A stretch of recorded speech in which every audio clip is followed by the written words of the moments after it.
كبر حونا علف حنسا تاجزا نقول لا خستاي كانت حزامه اي تحزلنا اوكي اسك كتصحفوا تقولوا تقونكم ملكت هابني مش كله اخبارات كبرات احوات كتصحفوا تقولوا تقونكم ابتنا مصحفي قيح تواهبكم كيهلو كان العلو تكست اوكي كان العلو لكم هنا حجي كتصحفوا تقولوا تقونكم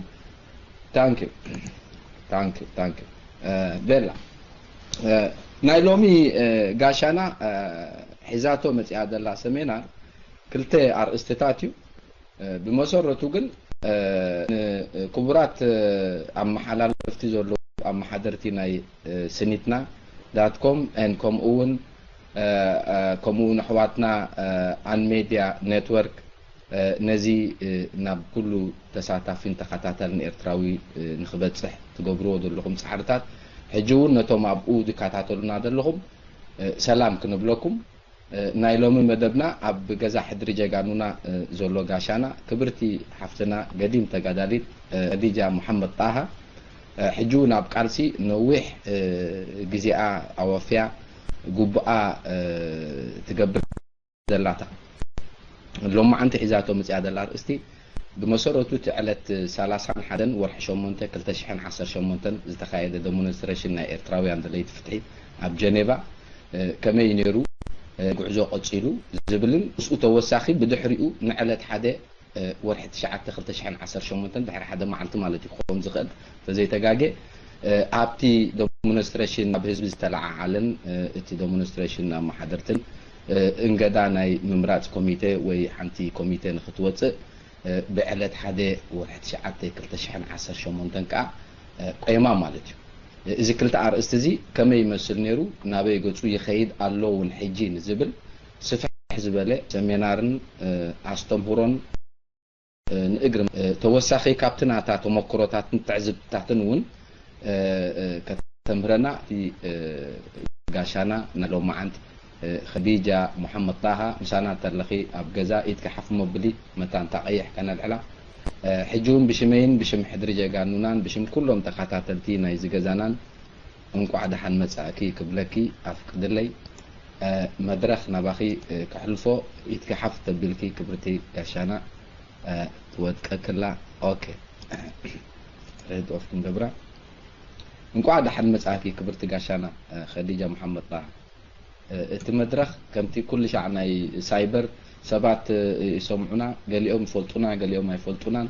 حصر زباله منينا دحر بايتانا كاو نتحزنا دلنا ارستي كنعطون خلينا مدرخ نعخي كبرت غاشان ثانك يسمع دلخو اوكي يعني اللي سلام كورات كلكم زعبكم زناشكم ابوتاتي يديتاتي احواتي حاتي كلكم السلام عليكم ورحمة الله وبركاته مدحرمو سلامتاي كما حلالفهم فتو شمي خديجة محمد طه دحر بايتاي كا قرب غلصلكم مالتيو نتي اقدم ابيله اريتريان حدري جغانو روم نزعد مزيز يبركم لنا عد ذهبكم لخا كبره هبكم لاولكو يعني اللي اسعيبه دحر بايتاي اب تمكرو السي تغادلو حرنت ارترا كاب شحن شعت 170 كاب سبعتات سغا 78 مالتيو اب ناي فداين كبابي اسمران مندفران عرزان عدوخالان مايدمان مالتيو او يسرعيت فداين فلطو تخونو توافيره ننوح دزي مالت حبرة سمنا إرترا صنصيع عينو خي نفرو مالتي غزي زنبرلو امونغو تي غزي ناي هايل سلاسه زخدلون درغ زمصلون مالتي تي غزي مالت تي نحنا جنريشن ولودنا مالتيو دحري وين كاب 78 اب مايدما اب ناي كوماندو ميليتاري تدريب تواهبنا مالتيو عامت كلت عامت خون نباركا وريده كاب شعو كادر سكول ናይ ሕክምናዊ ሸነኽ ረድኤት ማለት እዩ ኣብ ባርካ ሆሚብ ሎከይብ ዝበሃል ቦታ እዩ ማለት ሓዋሻይት እዚ ተዋፊርና ብድሕሪኡ ድሕሪ ውግእ ኮይኑ ሕፅር ኣቢለ ክገልጽ የምንታንቲ ግዜ ከይብለና ናብ ስደት ኣምሪሕና ማለት እዩ ድሕሪ ሱዳን ምእታው እቲ ጨካን ወቅቲ እዩ ነይሩ ጨካን ንሕድሕድ ኣብ መንጎ እቲ ዝተኻየደ ወያነ ምስ ሻዕብያ እቲ ኣብ መንጎ ክልተ ኣሕዋት እዩ ማለት እዩ እቲ ውግእ ዝነበረሉ ብዙሕ በሪሱ ብዙሕ ጥፋት ብዙሕ ደም ፈሲሱ እዩ ድሕሪኡ ናብ ስደት ኣምሪሐ ከዓ ናብ ሽወደን ኣትየ ማለት እዩ ብ1981 ኣብዛ ኣትየ ስጋዕ ሕጂ ድማ እቲ ቃልስታቴ ካብ 1970 ዓሪፈ ኣይፈልጥን እየ ነቲ ክቡር ሕብረተሰብና ኤርትራ ንናጽነት ሓርነታዊ ቃልሲ ክጓናጸፍ ማለት እዩ እቲ ዝገበርናዮ ቃልስታት ስጋዕ ለይቲ ሎሚ ተቃላሳይ ኣይጎድምን እዩ እዚ ሕጂ ዘለናዮ ኩነት ከዓ ኣብ ከምዚ ዝማዕበለ ብከምዚ ጌርካ ከማን ናይ ምርኻብ ብዙሓን ጌርካ ዝቃለስ ማለት እዩ ተቃልስና ባይታ እዩ ነይሩ እቲ ቃልሲ ትፈልጥዎ ኢኹም መሪር እዩ ብቱዕ እዩ ሕብረተሰብና ኤርትራ ደም ቀይሕ ደቁ ፈሲሱ እዩ ናጽነቱ ኣውፅኡ ንሓርነታዊ ቃልሲ ክጓናጸፍ ከዓኒ ተኸሊፉ ማለት እዩ ክንደይ ጀነሬሽን ተቢሉ ኣሎ ካብ ብሓጎታትና ቦታትና ናባና ካባና ናብ ደቅና ካብ ደቅና ድማ ደቅና እዚ እዩ ሓሊፉ ዳርጋ ናብ ራብዓይ ወለዶ እዩ እዚ ስለዚ ናይ ኩላህና ሓላፍነት እዩ ነቲ ዘሎ ዝካየድ ኩሉ ብድሆታት ናይ ኩሉ ሕብረተሰብ ኤርትራ ብድሆ እዩ ንዝኾነ ዝርከብ ካብ ትሕልፍ ተመክሮታት ሕብረተሰብና ተደናጊሩ ኣብ ሓደ ደልሃመት ናይ ጸልማት ባርነት ዓለም ውልቀ ገዛኢ ጉጅለ ኢሳያስ ሰዓብቱን ውልቀ ገበተ ስርዓት ገቢቱ ብሕም ዝበለ ኣብ ማእሰርቲ ዝገለ ዝገበረ መቕተልቲ እንዳህለ ስለ ካብኡ ሓደ ቃልስና እዩ ሕጂ እዚ ሎማዓንቲ ምሸት እዚ ኣምፂኑ ዘሎ ነቲ ጌጋታት ዝኾነ ነገር ክርከብ ከሎ ሰቂልካ ብሸለልትነት ዝሕለፍ ጉዳይ ኣይኮነን ጉዳይ ሃገር እዩ ጉዳይ ናይ ህዝቢ እዩ ስለዚ ህዝባዊ ሃገራዊ ጉዳይ እንድሕራ ኮይኑ ብሸፈጥን ብጻውትን ብዘረባን ብሸለልትነትን ብወገንነትን ብዓልየትን ብናይ ዘይተደለየ ዘይሃገራውነት ስራሕ ክስራሕ ከፈቅድ ኣይክእልን ኣነ ካብቲ መጀመርታ ቃልስታት ዝረኣናዮ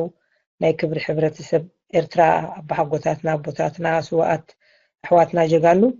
ነቲ ዝሃቡና ሕድሪ እዚ ስለ ዘለና ሕድሪ ናይ ህዝቢ ሃገር ድሕነት ኩሉ ዘለና ሓላፍነትና እዩ ስለዚ ካብኡ ኣስዒበ እዚ ንዓይ ተሰማዕና ሓጎስ ወሰን የብሉ ነቲ ዕድል ሂብኩም ከዓ ነቲ ብሓባር ኮይና ተሳቲፍና ድማኒ እንታይ እቲ ፀገማትና እንታይ እቲ ሽግራትናን ከመይ ከዓ ክንፈትሖ ፀገማት ሽግራት ኣለና ፀገም ድማ ካባና ጀሚሩ እዩ ኩሉ እቲ ኣካላት ወዲ ሰብ ህዝባዊ ህዝቢ እዩ ነቲ ኩሉ ነገር ለውጢ ከምፅኦ ዝኽእል ህዝቢ እዩ ኩሉ ብድሆታት ክገብሮ ዝኽእል ካብ ወለዶ ናብ ወለዶ እውን ብቁኑዕ መስመር ቃልሲ ከመሓላልፍ ዝኽእል ማለት መን እዩ ንመን ከመሓላልፍ እቲ ወለዶ ዝወልድ ናብ ወለዶ እዩ ማለት እዩ ስለዚ ካብቲ ጀነሬሽን ብልክዕ ናይ መሪር ቃልሲ ሕብረተሰብና ኤርትራ ካብቲ ዝነበረ 41 ጀሚሩ ስጋዕቲ መጨረሻ ናይ ሕጂ ስጋዕ ዘለናዮ ግዜ ሓሊፍ እዩ እዚ መድረኻት እቲ ቀሊል መድረኽን ቀሊል ቃልስን ኣይነበረን ማለት እዩ ስጋዕ ሕጂ እፎይታ ይረኽበን ኣብ ቅትለት ኣብ ደልሃመት ናይ ሃገር ጥፍኣት ስደትን ማእከላይ ባሕሪ ምጥሓልን ምሻጥን ምልዋጥን ናይ ሲናይ ጉዳይ ርኢና ናይ ሊብያ ጉዳይ እውን ንሪኦ ኣለና ሕብረተሰብና ኤርትራ እቲ ጨካን ኣብ ታሪክ ሕብረተሰብ ኤርትራ ተረኺቡ ዘይፈልጥ እዩ እዚ ጉዳይ ናይ ሲናይ ምሻጥን ምልዋጥን ኮታ ብንቡር ክገብሮ ከዓ ክኢሉ ንቡር ኣይነበረን ዓውታይልና ኣው ኣውያት ጌርና ኢና ሕጂ ግን ከም ንቡር ክቕበሎ ፈቲኑ እቲ ጉዳይ እውን ናብ ካልእ ተጠምዚዙ እውን ሃገር ኣብ ናይ ጥፋኣት ዘላን ዘየላን ምረጋጋፅን በፂሑ ማለት እዩ ስለዚ እዚ ጂ ሎማዓንቲ ምሸት ኣምፂኒ ዘሎ ከምቲ ሓውና حيلي من إسهي زغلوصو مالتيو كابتيا تذكروا تداخونكم بأسران كلتن جون متينا نيرنا بزوين غوسكيسنا استقبل ديمونستريشن نيرو نسو بتي ني حيل أمام استجمره أب ستوكولوم بنايتي حيل أمام كوميتي ناي غوسغوسا استرخبه أبونا موسى جغنا حربيناوي تقالاساي سوين كاب فداين جميرو تقاليسو مثل ወይ ክመውት ኢሉ ነፍሱ أو فيوز خده تجمرت جزية نايستا حيلمام غيرنا معلش قلت أسران كلتن سب أو جهست هب حزبي إرترا رخيبو عبين اشتي تقاتيلو تأثيرو سدي يكون حزبي إرترا بمولي تأثيرو دحريوين قلت أسران كلتن يازي أنيرا عبزوين متينا ناي جنزب وكون ناي كالم مديات كل زي مغوسغاساتات بحبار غيرنا مال سبقوا بزح ولا تزينت أجن دمعن تملئت خبتصح زلو بصحيو سبعة وجهست تجهزوا كوميشن إنكوايري رخاري خم حبرات أوروبا شيلانكي تاروس مدب ناي وسانتات تبحلالفه خاتاتي لكم واللهم مالتي فيسبوك خنا كله وزيو بصبق مدب تعزيو حريز أنا من أوغست 30 حدن ورحشهم منته زا جمدب حيزنا متينا زلنا ديمونستريشن جن زي هاجراونت زعلمت سرحتي وزسرح صنيحو تقداي سلاماو سلف خبر راح دا تباهيلم بر بمدب جلسات وين بحوار كوينا كنغبرو مخنياتو جون على 22 سلا زنبره حيل امام بحوار كون كغبر مالتيو لكن زي حبو كوينو زخونه نتزغبر صنحه كله ابزوين جله كاباتهم مصيوم نطبطات تتحيزو حدا مشت امسيوم نيروم مالتيو إذا خيت فلت أقوله مالتي زي على ستات نايتي أبايتا غيرنا زغبرنايو جن انتايو زدا دمت زي بلو ديمونستريشن حفاش حزبي إرترا دي كوننيو فتحي خبل فتحوي قداي في تدعى نتي زلو بدوهتات كبداه كوينو أب هاجر قداي زخيد زلو مو بمولو دمتي يلن أني زغبرو زلو انتاي زبل كله سب تحمت رحمبر بمنم نجر دحريوبتي أخيبا ناي جنيبا بحر نويح كالسي زلو تقالستي أوشتتي ناي جنيبا بحبار كوينا أبتي أخيبا ناتاتهم آتي أنا مالتيو حتو وين قريبة تايز خون زلو بمسروتنا عناون كنحبر زقبا نيريو كم حيل أمام زقبرنا يعلت أسران كلتن زنبري حبيرنا ون نتهزبي بحفاش مالتيو سلازي زخيد زلو مني زقبرو زلو زي تفلت أمستبهالي أب فيسبوك وين بزحات تقالستوين نزو قداي زخبد هو كيلوم دحريو شماقل وصينا لنا نحناينا تباهله مالتيو دحريوين بقى تنجر تسمعنايو مالت بأسنا ميديا يلون طفيهم يوم تسبيقهم يوم حنتي يلن نحنا ونغزيو منغستي استايلنا بايتو خنقبر زبل بايتو كب تداخوين ግን ህዝቢ ኤርትራ ስቂልካ ኣብ 30 ሰብ ተኣኪቡ ድዩ ኣይኮነን ታይዳ ሓፋሽ ህዝቢ ከብ ህዝቢ ሕብረተሰብ ኤርትራ ኩሉ ይሕበር ይተኣከብ ሲኒት ይግበር ኢልካ እዩ ኣብነት ዘለዎ ነቲ ተሃላልዋ ሕብረተሰብና ኤርትራ ምዝ ሕጂ ዘሎ ማለት እዩ ስለዚ ቀጻልነት ነዚ ጉዳይ እዚ ወይ ክትስሕብዎ ኣለኩም ብጽሑፍ ወይ ከዓ ነዚ ጉዳይ እዚ ክንቃወሞ ኢና ዝብል ብዙሓት ተቃለስቲ ኣብ ሚድያ ይኹን በአካል ኣብ ኣኼባ ምእታው ምስ መፀግን እቲ ጉዳይ ንሕና ኢና ዝበሃል እዩ ተገሊጹ እቲ ዝተዓለመ ነገር ተኮይኑ ግን ኩሉ ሕማማት ዘለዎ እዩ ኩሉ ዝሓመመ ሽግራት ዘለዎ ፀገም ኮይኑ ሪአዩ ኣነ ብወገነይ ስለዚ ህዝቢ ተዳ ብሓባር ኮይኑ ሕማማት ዘለዎ ኣነ ሓሚመ ዘለኹ ሕመኒ ዝ ጉዳይ ዝንድሕር ኢለ ኣይትሐምምን ኢኻ ዘለኻ ክትብሎ ይብልካ እንታይ እትሕማምካ ወዳ ሃገሬ ኢኻ ክትፈትሓልካ ሽግርካ ክበሃል ዳ እዩ ዘሎ ህመም ኣይግድሰንን እዩ ሕማምካ እውን ኣይፈልጦን እየ ኣይሪኦን እየ ዝበሃል እንድሕር ኮይኑ ከምዚ ሃገራውነት ዝዓለመ ይኮነን እንታይ ዳ ወገንነት ወላ ሓንቲ ናብ ሓደ ክብፃሕ ዝኽእል የለን ካብ ኣፍካ ናብ ፍንጫኻ ጥራሕ ምሕሳብ ማለት እዩ ስለዚ ካብ ሕሉፍ ተመክሮ ቃልስታተይ ካብ 1970ታት ቅድሚኡ ዝነበረ ናይ ኣቦሓጎታትና ቦታትና ዝንሪኦም ዝነበርና ካብ ሓራካ ጀሚሮም ማሕበር ሸውዓተ ንሃገር ኤርትራ ድሕነት ህዝብን እዩ ነይሩ ስጋዕ ሕጂ እውን ዝዓለመኒ ይህለ ሕጂ እቲ ኩሉ ዝሓለፈ ጨካን ንወቅት ግዜ መቕተልትን ማእሰርትን ጥራሕ ሕጂ ኮነን ተኻይዱ ቅድሚኡ ንዑዳ ቦሊኦም ናብ ፍትሓዊት ኤርትራ ሕድሪ መሬት ሕድሪ ህዝቢ ሕድሪ ኩሉ ገዲፎምልና ኣባሓጎታትና ኣባሓጎ ኩላትና ከይዶም ማለት እዩ እሞ ነዚ ጉዳይ እዚ ግን ሕጂ ዝካየድ ዘሎ ግን ዓመፅ ኣሎ ኣብዚ ጉዳይ እዚ ዝበረሀ ግሉጽነት ዘይብሉ ዘይ ሃገራውነት ምትእኽኻብ ይካየድ ፀኒሑ ድሕሪኡ ነዚ ዓዊ ምስ በለውን መን እዩ ዝገብሮ ዘሎ ምስ ተረኣየ እውን ነቲ ፀግዒ ንስኻትኩም ክብሪ ሃብኩም ኣብዚ ምፅኢኩም እውን ብዛዓቕመኹም ነቲ ሓሳብ ሓደ ምሸት ኣምሲና ነርና ተዓዚብናዮ ማለት እዩ ነቲ ጉዳይ እውን በዲህናዮ ከም ቃልሲ ፕሮሰስ ይቐፂላ ኣነ ናብ ጂኔቫ ዲሞንስትሬሽን ሃገራዊ ሓላፍነተይ ስለ ዝኾነ ምስ ከድኩ እውን ኣብቲ ኣኼባ ናይ ዕለት ሓደ እቲ ዝበሃል ዝነበረ ሽዑ ግን 250 ሰብ ጥራሕ እዩ ክሳተፍ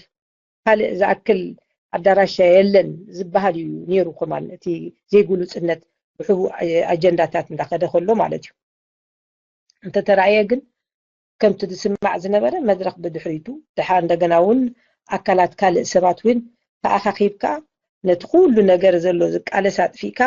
ነቲ ደንበ ናይ ዲያስፖራ ዘሎ ተቃላሳይ እውን ደይህላውነቱ ኣረጋጊፅካ ንሕና ኢና ደቀባት ንሕና ኢና ተቃለስቲ ዝበለፅና ብሉፃት ተባሂሉ እዩ ዝረአ ነይሩ ከምኡ ከዓ ኣብዚ ተለሚድ እዩ ኣብዚ ባይታ ክንደይ ዓመታት ቃልስታት ተለሚድ እዩ ኩሉ ነገራት እዚ ኮይኑ ምክንያቱ እንታይ ሕማምካ ፈሊጥካ ክንዲ ፈዋዊሱ ብሓባር ኮንካ ደቂ ሃገራዊ ጉዳይ ሰሪሕካ ፍትሕ ከተምፅእ ምፍታን ግን ዘይተደለየ ምርግጋፃት ማለት እዩ ሃይማኖት ናይ ግሊ እዩ ኣውራጃ ናይ ግሊ እዩ ላኪን ይከበር ኩሉ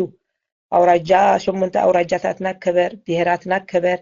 ዓሌታትና ቀቢላትና ይከበር ኩሉ ብክብረት ይክብራት ከባቢራ እዚ ተዘየሎ ደቂ ሃገር ብሓባር ኮይኖም ተሳንዮም ስራሕ ሃገር ክሰርሑ ክእሉ ከም ዘይክእሉ ሕሉፍ ተመክሮታት ቃልስታትና ዘረጋግፅ እዩ ስለዚ እዚ ስለ ዝኾነ ድማ ኣብቲ ኣክታት ዝተገብረት ናይ ዕለት ሓደ ወርሒ 9 ንፅባሒቱ ሰባት ተኣኪብና ነቲ ዝነበረ ብርቱዕ ነይሩ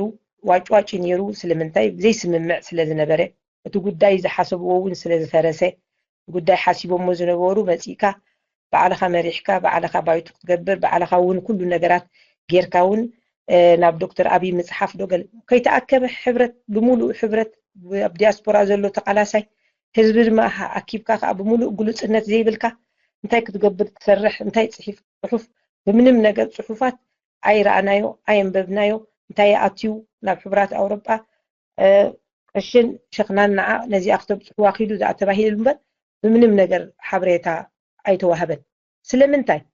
እዚ ተሓቲቱ እዩ ኣብዚ እውን ሓቲትና ኢና ኣብ ስቶክሆልም 30 ሰባት ጥራሕም ተኣኪቦም 30 ሰባት ተኣኻኺቦም ድማ ነቲ ጉዳይ ንሕና ኢና ልካ ተባሂሉ ድማ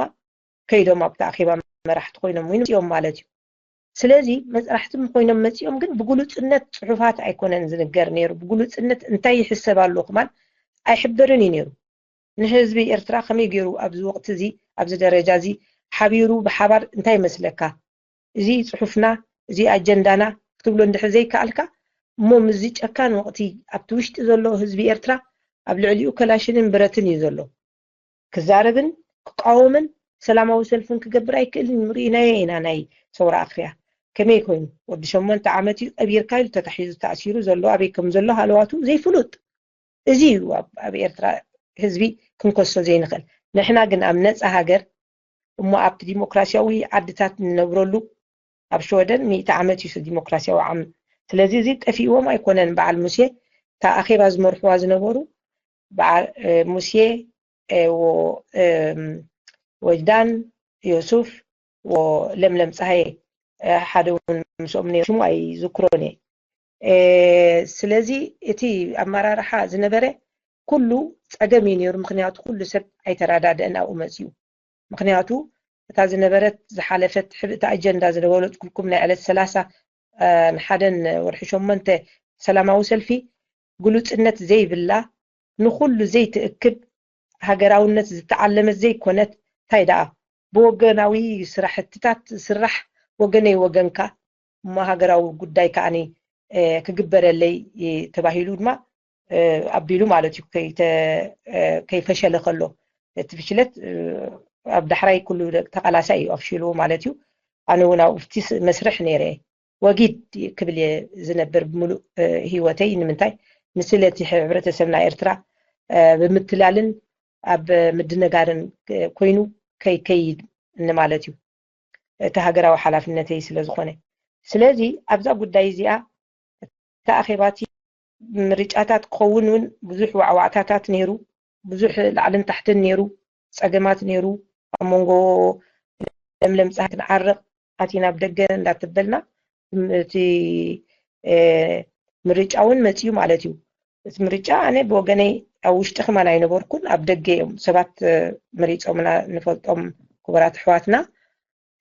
نزو قداي تقبلنا يوجن نابقنع مسمر كنو تصويتي شماقلي تمريجو مالتيو سلازي تيم شماقلي شو عدت كاب عسرت أسرع يزخون سب كمان تسميو قل ناب عسرت حدون قيدو كابون ناب شو عدت سبات وريدو ثم قالوا أيدولين مالتيو سلازي كاب إيطالي أبراهام تسفاي كاب فرنسا أبراهام إياسو كاب لندن فيبن حدرا كاب شودن كا خديجة محمد أها كاب هولندا خاني سعيد توكل مالتيو كاب نرويج ما بريهو إزيوم تمريزو حادد ما كاب أمريكا نيرو كاب أمريكا تهزيو بيترخبن سباتوين تدويلو أي مسألة مالت شو عت شماغلي نيرو أبزخ مرز كله جن قليل أي نبرن نمنتاي زي عقبتات نيرو كاب سلاسان حادن جميرو سلاماو سلفي زي عقبت بزحات زي عقبلو نتزنبري زي قولوس النت سلز أنا حفت أخيباون قرم أخيبا يكون النيرو واج نيرو قرقري نيرو مرد أي نبرن فتحوي أي نبرن تي قداي يدو زل على نقالة تمريتي يزوهب نيرو نقالة يوهب كل رئيتو أحيابن قالة وين أيبلن أما أدزته تزنبري زحبرونا قال يوم كم سلما وصل في غيرنا كن ملتنا يوم زبلوا بعل عبد الرزاق أو ما أدزتهم حبار كوينهم غيرهم إزي من معنا كاب أنا نيوجن زقونا نجرنا يكال مدبات زجبر أي تسمع معنا لون أي تزاربنا لون بخلي وجناوي شجرات زلهم سجم زلهم جن نتقول داي كال مسكال مدايات بدك دقوينو زل خالو كل جزء إذا حجمتي نازله ولا كوميتي ندحر كوينا بدق كوين زكايدانا تا كوميتي امص يازلا قدمكم اي نبره او وشت كوميتي وشت او سرارحه كان وشت ندق اي كيدن حجي جن بسليا يمص مصيوت كال زلو اكل ككايد ابزي اونكم يا اغواني فمال سلازي ستيل ابتي اخيباتات زيو نيرو زي مرددا وتم حسب كهو زدليو كابتي مع دزته كمان دلايم حسواتم كو زي كل زنبوريهم رينا مالتيو نتي ليلان غوليلان بعل عبد الرزاق كم لبهم قلتو زي كل منقدي نخالق وهاب كله تعدلات زي ليلان غوليلان زنبورو اخيبا وندغنا وكابت مجمرتو اسقع مጨረሽቱን እትخبصح زدلي ነገር ينبصحمو استيلاو تعغرغر زنبره كله افريسنايو ششو عتخب حدا عد زبحال ነገራት የለን ششو عتخب بحال كله اب نفس وكف هاجرات حزبي تاكب حزب تاكيبو كسرحي فقط كسرح دما بعلو شماغلتاتو كمرت ازي اعتات بالنيرا مش اب جنيفا خيدكا كل ششو عتخب حدا عدي كتمصالكا من مستاكبمو ابينا يكونو تتغاباب زنبره ستاي اسرعيتو منقدتات زي تحازي ايو نيرو اذا والكل هو تايو ابتاخيبا شو عدت سبات اتليست نشدشت ورح قبرالو زبل كمان نتات تدليت ناي قدم زنبرت زي يقولوا صنت سرحتي تسرح او نعايا تدفع نيرا بما ادزته قالوا حواتنا قل نتي قداي لك بحقي كبره هو فتينم قل زربهم كسمعي كاله كمنا ابنت بعل عبد الرزاق ابتا كوميتي سلازنبره بقو ابري هواي تسمع معنا لا نجر تليا ديمونستريشن غيرنا حزب خنفانو كال زبحال نجراتنا هاجر قداي وكيلنا كنغبرولو تاسك فورس زبحال نجر حدا دخل تدزبحال ولا شو عت سبات ازي بفصم نجر ايتسمع معنا لون زبل سلازي ابتو كوميتي خلو ሓደ ፍርቂ ሰብ ካልእ ይሓስብ ሓደ ፍርቂ ድማ ካልእ ይገብር ማለት እዩ ከምዚኡ ፀኒሑ ኣብዛ ናይ ዕለት ሓደ ዝተመረፅናላ ኣነ ኣካሉ እየ ወላ ሓንቲ እታ ሽማግለ ብምንም ነገር ናይ ስምምዕ ኩነታት ኣይነበረን ብክልተ ሰባት ሰብ 4 ሰባት ግን ነቲ ጉዳይ ተፈላለዩ ማለት እዩ ቅርፃዊ ናይ ሓዘትን መደብ እውን ኣይተሰርዐን ናይ ኣሜሪካ ሽማግለ እውን ሙሉእነት የብላን ስለዚ ዝሓለፈ ሶሉስ ኣብ ናይቲ ስመር ኤሪትሪያን ስመር ፎር ጃስቲስ ኣባእቱ ተበልኩ ብርሃነ ጃለ መፅኡ ነታ ጉዳይ ይብል ንሕና በታ መሰረት ናይቲ ሽማግለ ጌርና ንዶክተር አብይ ፅሒፍና ደብዳቤ ከምኡ እውን ንሎንደን ንኸይድ ኣለና ምስ በለ ኣብ ጠጦ ኣቢሉ ካብ ኣነ ወያነ ነታ ጉዳይ እምበር ንህዝቢ ተደናጊሩ ይከይድ ከምዚ ዝኣመሰለ መግለፂ ክንህብ ኣለና ዝብል መፅየ ማለት እዩ ስለዚ እዛ ሽማግለ እዚኣ ቅርፃ ዘይሓዘት መደባ ኣይሓዘትን ካብ ናብ ህዝቢ እውን ኣይተመለሰትን ዘሎ ኣጀንዳታት ደብዳቤታት ክመፅእ ዝግባእ ኣይመፀን እቲ ክንሰርዖ ዘለና ኣጀንዳ ኣይሰርዓናዮን እቲ ኩሉ ነገራት ክንገብሮ ዘለና መደባት ክንሰርዓሉ ከማን መደብ ኣይተሰርዐን ኣገባብ ዘይብሉ እዩ ተኻይዱ ስጋዕ ለይትሎም ማለት እዩ ስለዚ እዚ ከምዚ ዝኣመሰለ እንታይ ጌርኪ ኣብኡ ኮንኪ ግደ ናትክተፃዊት ዝበሃል ተዳ ሓሳብ ክመፀኩም ይኽእል እዩ ዝዓቅመይ ስጋዕ እታ ሽማግለ መጀመርታ ኣብ ክልተ ሰሙን ናይቲኣ ዝተዋሃብናላ ተመረፅናላ ኣነ ብወገነ ንኩሎም ኣኪቤ ብሓባር ኣብ ግሩፕ ናይ ዋትስኣፕ ክንከውን ከም ዘለና ድሕሪኡ እውን ፓልቶክ ኣለኒ ብሓባር ኮይና ኣብቲ ኣኼባ ክንገብር ኢልና እውን ኣኼባታት ዝገበርናሉ ንመጀመርያ ፀዊዕና ዝፅናዮም ሙሴ እዩ መራሒ ነይሩ ኣብታ ናይ ኣኼባ ናይ ጀኔቫ ንዑ ፀዊዕና ነቲ ክበና ዘለዎ 3 ነጥብታት ይወሃብ ንሱ ንዶክተር አብይ ክፅሓፍ ከምኡ እውን 7 ሰባት ኣብ ባይታ ወሪድና እውን ህዝቢ እውን ባዕሉ መሪፁ እውን ብሓባር ኮይኑ ክኸይድ ዝብል ግን ደብዳቤታት ኣብየሎ ኩሉ ጉልፅነት ዝመፀ ደብዳቤታት እንታይ ከይዱ እንታይ ቢሉ ኣይተረከብናዮም ብሙሉእ ዝሓተትናዮም ነቶም ኩሎም መራሕቲ ዝነበሩ ለምለም ፀሃየ ዩሱፍ ዳን ሙሴ ዝነበሩ እዚኦም ክንረክቦም ወይ ጠለብ ጌርና ብሙሴ ኖ ይኣክል እዩ ኣነ ሂበኩም እንዴ ሕጂ ኣኼባታት ላዕሊ ታሕቲ ክብል ኣይደልን እየ ዝብል ተዓፅያታ ጉዳይ ማለት እዩ ኣነ እዚ ዕግበት የብለይ ምክንያቱ ከም ግቡእ ሓደ ሰብ ኣይኮናን ካብቶም መራሕቲ ዝመርሑ ዝነበሩን ዝተረከቡናን ንዓና ንሶም እዮም ንዓና ነታ ሽማግለ እውን እዚ ስራሕኩም ክብሉና ዝግባእ ኣይበሉን ብናተይ ሓላፍነት ተዋሂብና ወሲድናዮ ሓላፍነታዊ ዘይ ሓላፍነታዊ ከይከውን ዝብል ነታ ሽማግለ ተኣኪብና እውን ነዚ ጉዳይ ክንሰርሕ ተፈተና ብምንም ነገር ምርድዳእ እውን የለን እቲ ጉዳይ ቅርፃውን ክንሕዝ ኣይከኣልናን ድራፍት ተፃሒፉ ብኣብርሃም እያሱ ካብ ፍራንሳ ብደግ ተፃሒፉ መፅዩ ንሕና ዘይረኣናዮ ዘይንበብናሉ ዘይዓገብናሉ ዘይተዛረብናሉ ዘይተኸታዕናሉ ማለት እዩ እዚ ካብ መፀ እምበር ካብዚ ከም ክኸውን ከም ዘይክእል ጠጠው ኣቢልናዮ በዚ መሰረት ብምግባር ነቲ ጉዳይ እውን ብግሉፅነት ክኸይድ ከም ዘለዎ ብደገ መፅዩ ዝኾነ ሰብ ፅሑፍ ይኹን ገለ ይኹን ሽማግለ ዘይትፈልጦ መፀና ከም ዘይብሉ እውን ዝርርብ ክነካይድ ብምንም ነገር ግን ሽማግለ ይሰማዕ ኣይነበረናን ንሕድሕዱ ኣብዚ ጉዳይ እዚ እቲ ጉዳይ ቅርፃ ከይሓዘት ኣብዚ ጠጠው ኢላ ዘላ ስለዚ እቲ ህዝቢ ክደናገር የብሉን ምክንያቱ ሃገራውነት ዘለዎ ምትእኽኻብ ክኸውን ኣይክእልን እዩ ሕጂ እውን እንተኸደውን ባዕላቶም ኢደወነኖኦም ንበይኖም ተዘይኮይኑ ብሓባር ነቲ ሽማግለ ወኪሎም ግን ክኸዱ ኣይክእሉን እዮም ምክንያቱ እቲ ህዝቢ ኣይተኣከበን ዝተባህለ ኣጀንዳ ዝተባህልናሉ እታ ህዝቢ ዝመረፀና እውን ከምቲ ህዝቢ ዝመረፀና ጌርና እውን ኣይከድናን እዚ እዩ ዝመስል እቲ ናይ ስታይ ስለዚ ኩላህና ዓገብ ክንብል ኣለና ኩላህና እውን ተደናጊርና ክንከይድ የብልናን ሕቶ ከይሓተትና ነቲ ኩሉ ነገር ብቕዓት ናይታ ሽማግለ እንታይ ይመስል ተባህለ ግን ነቲ ጉዳይ ፅሑፍ ፅሒፍና ነቲ ክንገብሮ ዝግባአና ወርሒ ከማን ኣይምወደአን ነይሩ ግን ብደገ ኮይኖም ዝደወሉ እውን ኣለዉ እንታይ ኢኹም ንዑ ንሕና ኢና ስቢካውያን ካልኦት የለውን ጠፊኦም እዮም ወረዱ ኣብ ባይታ ንፅበየኩም ኣለና ዝብል ማለት እዩ ንሕና ክንዛረብ ኣነ ብወገነይ ምስ ተደወለኒ ናይ ኮሚቴ ውሽጣዊ ኣሰራርሓና እዩ ኣብ ደገ ወፂኦም ሳኻትኩም ክዛረብ ኣይክእልን የለ ካብኣቶም ዝደወለ ابراهام برهان جاله مالتي سلاز تغادالايو سرعيتاو منقد فلتيو ناي وشتي كوميتي اختزارب كم زي تخلوين يفلتيو سلازي كم زيو نيرو تي انا خغبرو مو بزي قدست حزبي تاي يخون انتاي يبل زبل مالتي زي انا حجي خريون دحر كوينه ግን አገባብን ሜላን ዘይብሉ ቅርጻ ዘይሓዘ ግሉጽነት ዘይብሉ ሓፋሽ ህዝቢ ኤርትራ ከይኣከብካ ባይቶ ክገብር የምባል ግን ናይቲ ጸላኢ ዝገብሮ ልክዕ ኣብ ወገንነት ኣብ ዓልየት ኣብ ሃይማኖት ኣብ ቀቢላ ኣብ ካልእ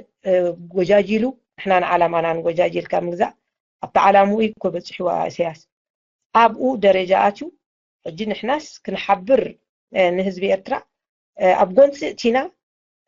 ፍትሕን ደሊ ኣለና ኢሎም ዝጓየይ ዘሎ እዚ ብወገነይ ኣይድግፎን ወጊድ ክብሎ ደሊ በዚ መሰረት ብምግባር ኣሽማግለ ከም ትግብእታ ወሲዳት ናታ ስርሓ ኣይሰርሐትን ስለዚ እዚ ከየብራህኩ ክሓልፍ ኣይደልን ኣብ ሕቶን መልስን ከዓ ከነብሎ ንኽእልና ስለዚ ፍትሓውያን እንተኮይንና እቲ ኩሉ ዘሎ ምሳኻ ዘሎ ሓሚመሎ ክትተይልካ ፈውሲ ደኣ ክትገብረሉ ኣለካ እምበር ኣይሓመምካ ንስኻ ወይ ከዓ ይፈልጠካኒ ኣነ ድላይ ክገብር እየ ተኮይኑ ግን እዚ ህዝቢ ኤርትራ ኣየድልዮን እዩ ህዝቢ ኤርትራ ዘድልዮ ዘሎ ፍትሒ የድልዮ ኣሎ ቅዋም የድልዮ ኣሎ ሕጋውነት ዘለዎ ቤት ፍርዲ ዘለዎ ሃገር ክኸውን ቅድሚ ሕጂ ግዜ ናይ መግዛእትታት ካብ በዓል ቱርክ ትሒዙ ጣልያን እንግሊዝ ካብ ሃይለ ስላሴ ደርጊ መፅዩ ሕጂ እውን ወዲ ሃገር የኢሉ ከዓ ንሕናን ዓላማናን ኢሉ እውን እቲ ህዝቢ እውን ወላ ከምዚ ጌርና እንዳተረዳእናዮ ለና ካድራት ወላ ካሊእ እንዳኸደ ከሎ ብዙሕ ዓመታት ኣብ ሞንጎ ሸፈጥ ነይሩ እዩ ኣብ ነንሕድሕድ ናተይ ናትካ ኣነ ኤዋና ንስኻ የለኻ እንዳተባህለ እንዳተረጋገፀ እንዳተፈላለየ እንዳተጓጃጀለ ምስ ከደት ህዝቢ ኤርትራ ኣብ ሕብረት ስለ ዘይመፀ ክረዳዳ ኣይከኣልን ስለምንታይ ኢና ዘይንረዳዳ ስለምንታይ ኢና ንረጋገፅ ስለምንታይ ዘይንከባበር ደቂ ሃገር ኩላህና ሃገር ናይ ሃገር ያ ናይ ኩሉ ናይ ወዲ ሃገር ያ ሃይማኖት ናይ ግሊ እዩ ቀቢላ ይኹን ሃይማኖት ይኹን ዓልየት ይኹን ብሄር ይኹን ኩሉ ዝግን ምስኡ ሕብረተሰብ ኤርትራ መፅኡ ክብር ኣለዎ ክብር ድማ ክኽበር ዘለዎ ጥራሕ እዩ ግን መባእሲ ኮይኑ ክርከብ ግን እዚ እንድሕር ኣቀዳምነት ዓዲ ቀቢላ ሃገር ብሄር መጀመርያ እንድሕር ኣምፂናዮ ድሕነት ህዝብን ሃገርን ሃገራውያን ኢና ክንብል ኣይንኽእልን ኢና ተቃለስቲ ኢና ንህዝቢ ክነድሕን ኢና ክንብል እዚ የስጋአና እዩ ስለዚ ከምዚ እዩ ከይዱ وحجي كيبراهكو خحلف ايدلن وتقلتات قال سب ابزوين امتيكم حدا مشت بعد قرماي ابيلكم وميكم نيركم قاو من يوم نيرم تيناي 30 حدا نتيركم كب على سنة مانير جميركا وزتتم قالوت زنبورو ناي معدزته كلهم اليوم تدان تبهيلو ግን ኣይኮኑን ምክንያቱ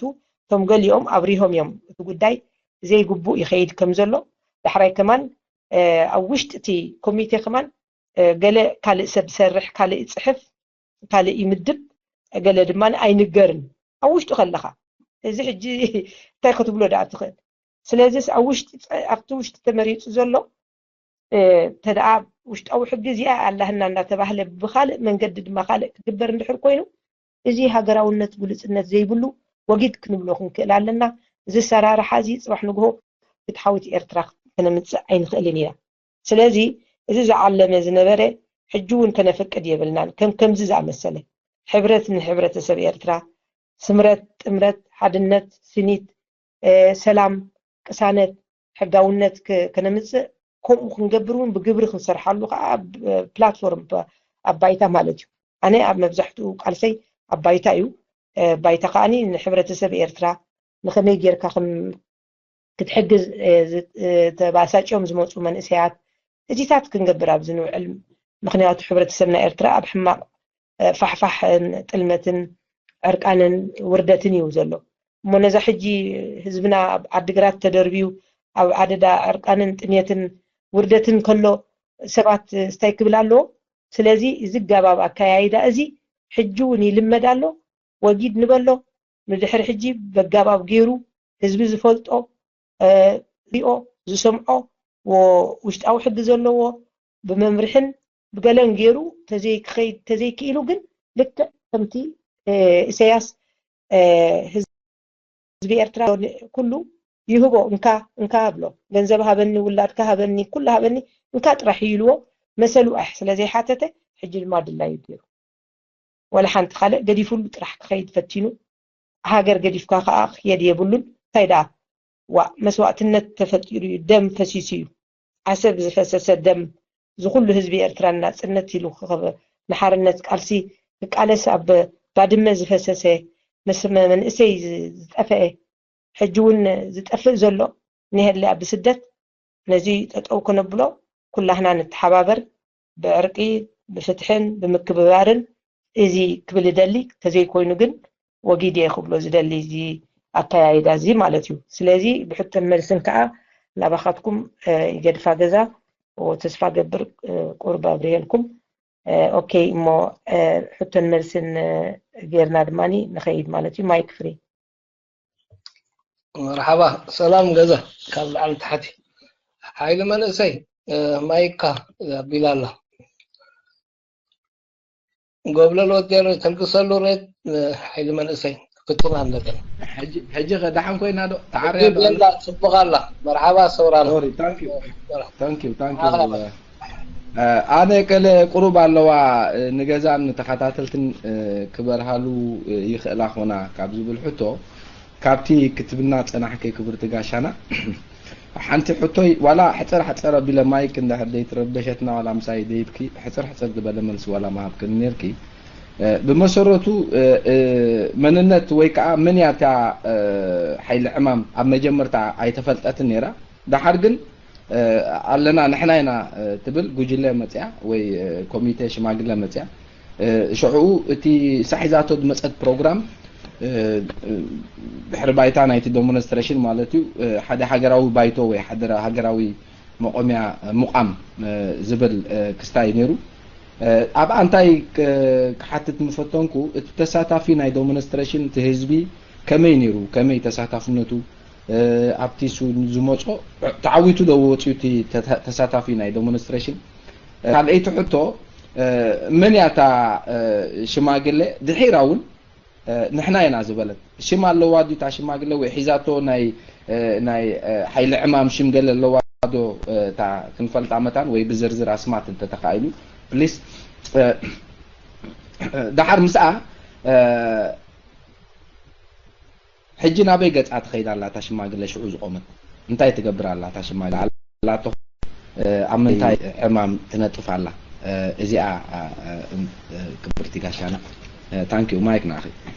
اوكي كي قدامي ابتاني حيل امام تبل مالتي انا زغلصكوا الات اسران كلتن تذكروا تخونكم ابزوين متينا وسكيسنا نيرنا بتي اب ستوكولم قومت حيل امام على امنايتي نايسمرا باخريا زترخبه ጉዳይ ናይ ዲያ እስላሚያ تي مع تمرت بيت التعاطف تباهيل ببونا مساز تقبل ابا انت رسي عليك كبرت غاشانا اتا انا يشتكلهم حيل عمام زقومت ناتا اجام ترى نابتي ناي ديمونستريشن ناي جنيبا خنتاي نيرو ابا رسي يعني مساعتي خمس مستعد بيادر اوكي حجي نزيا حجي زبلكو بمسرت الات اسران كلتن جنسي امونغو ناي 30 حدن اغوست ندرا كوسنو خوينوم نحنا ابزي امصيناون بزحات حجون كقصلالو زناي سلام مادي زبل كونتات ارترا كمزي خيدالو زبل نيرو نحنا ግን بمدبينا نتي ጉዳይ سبعو جهست تجاهيسو زبل بصحوفن بقلنا بشيران كيتاروس تراخيبنا نزي ديمونستريشن وين تجبركم عبين بنيرو زلا على ديمونستريشن سب بزح زلو زبل وين بشيران كيتاروس مصينا نزي ጉዳይ تقاليسنا على 22 جوني نيرو ورحي شدشته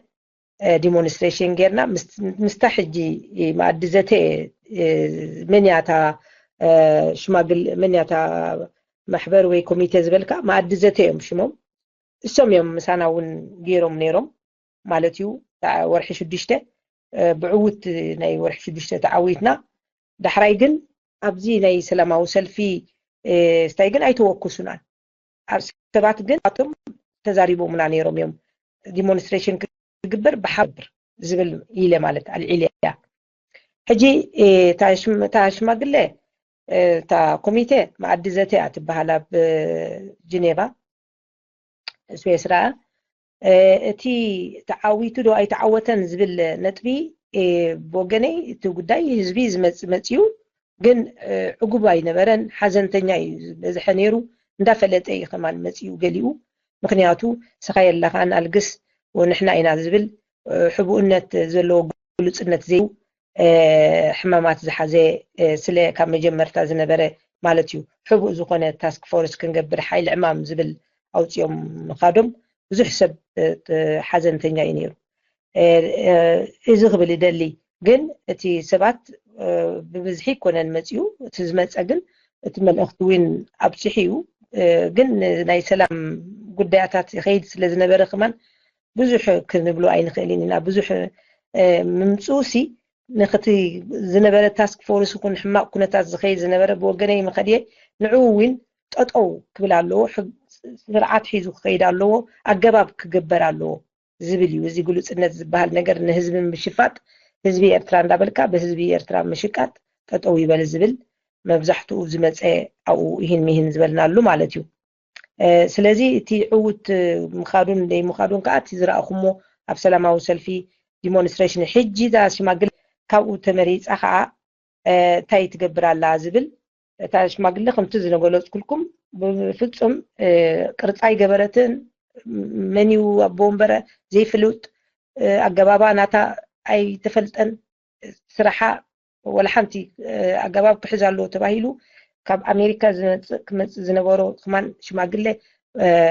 ማእክልነት ዘለዋ ሽማግለ የላን ማለት እዩ ካባና ምሳይ ዝነበረ ሰይ ተወከል እውን ብፅሑፍ ፅሒፉ እዩ ማለት እዚ ጉዳይ እዚ ሓበራዊ ርድኢት የለን ወነቲ ቃልሲ ንገብሮ ዘለና እውን እዚ ኮነን ዝግባእ ማለት እዩ እቲ ህዝቢ ዝመረፃ እውን ይከታተላ የለን ነታ ስታይ ስለዚ እቲ ተዋሃበቶ ዕማማት ከዓ ክትዓምም ኣይከኣለት ከምዚ እዩ ዘሎ ስራሓት ትሰርሕ የላን እዚኣ ዘላ ማለት እዩ መሊስ ያኸውን ተስፋ ገብር ያ ታንኪዩ ክብርቲ ጋሻና ተመሊስለይ ዋላ ዳሓር ድሕረ ዋላ ክመፅን ካልኦት ዕድልክቦም ኣብሬጋ ዘለዎ ኣሕዋትና ተኽሉ መሓሪ ኣሎ ሓደ እውን ቀሲልና ክንሓትት ኢና ማለት እዩ ዕድልክቦም ግን ኣብሬጋ ዘለው ኣቦና ተኽሉ መሓሪ ማይክ ናኹም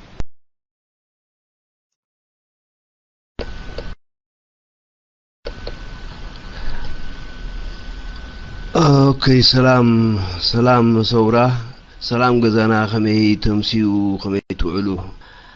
سلام حيل من سلام صورة سان حدن أما جلس خم سمعه أنت ذي تجاجي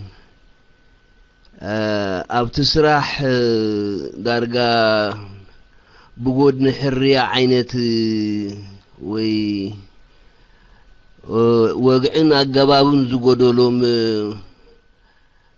من رجع وني بقودني أتونيرو والكي نيركي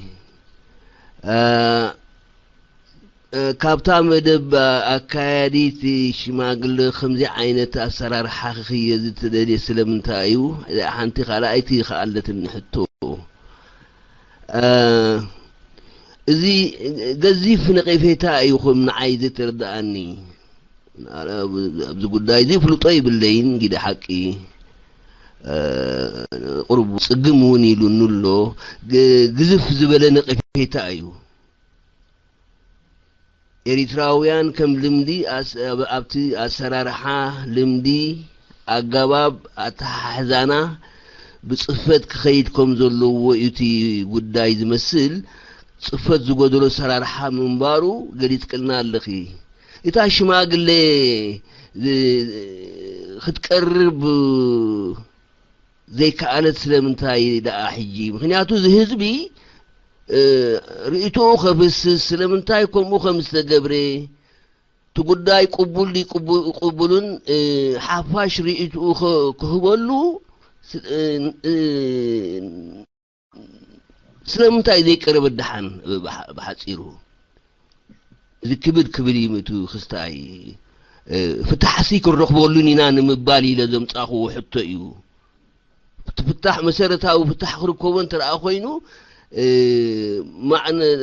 إتا تخصص ذلا شماغلي كتهلون يروا زبل رئيتو للني مثال يقولوا حساب كان نقفيتا كان رئيتو كان كتهب تقدم سلازبل سلازي أبزين انتهي كتب لني تخيلي خبرت حافتي اوكي ودي كلامه نباخي ودي ايه اوكي بقول أبونا تسفى محاري تاحطو كم ترديات النزلة أجباب تا شماغلي انت زبل قدم أبي لبريه يعني مالتيو أبزي ممتيي أنا أكلت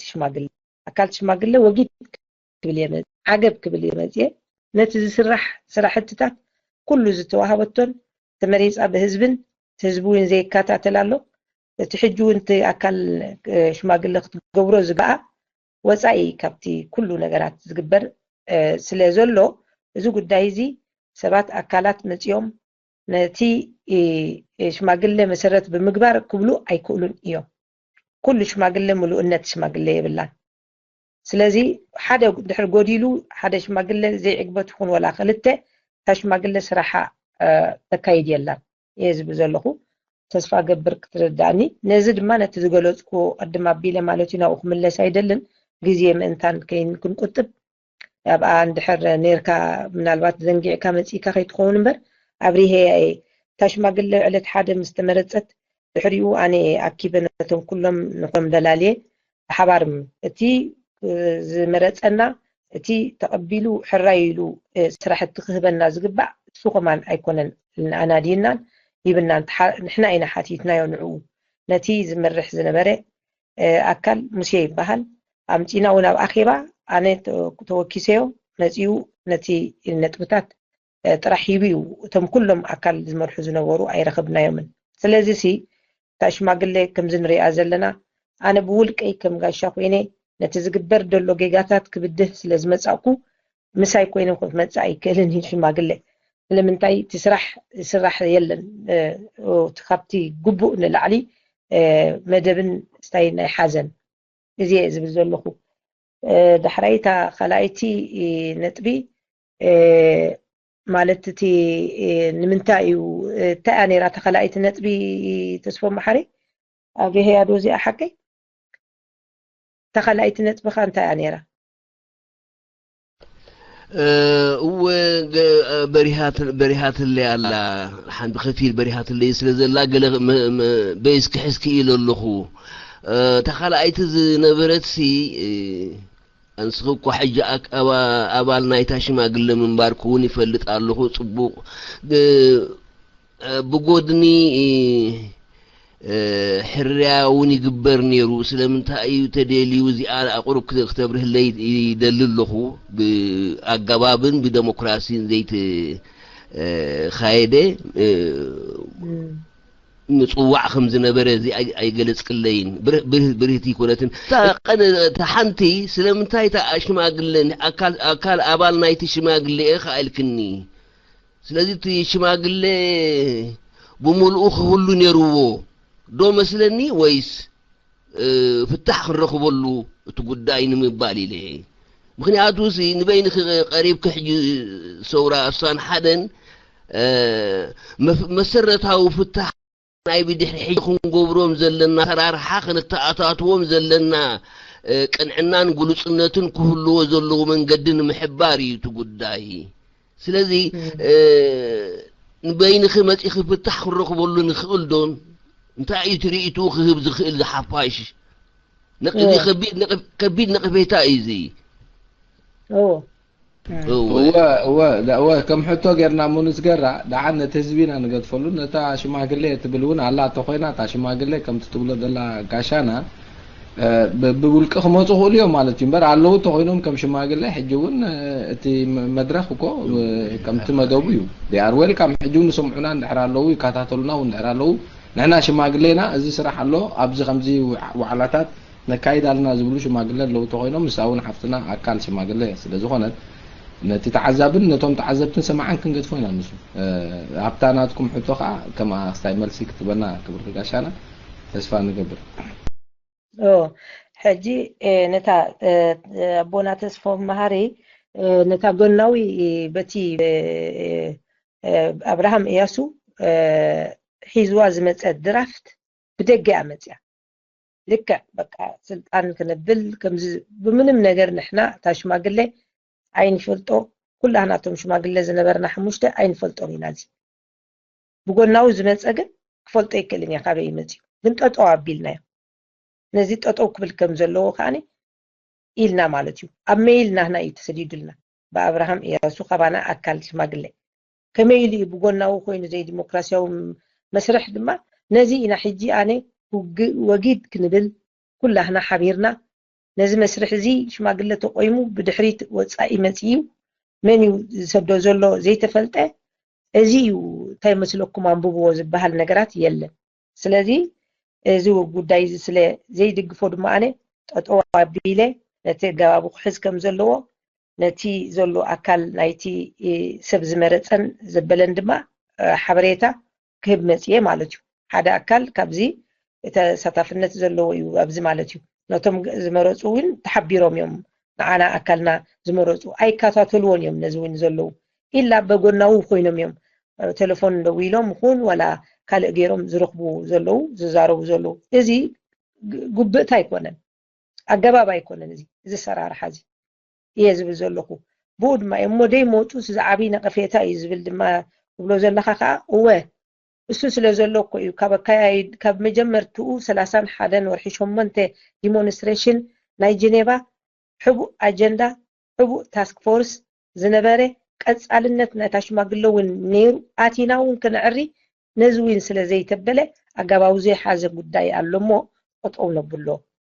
ጠጠው ክብል ክኽእል ኣለዎ ኣገባቡ ሒዙ ክኸይድ ኣለዎ ብላልና ሰብ ከዓ ፅባሕ ከይዳናገር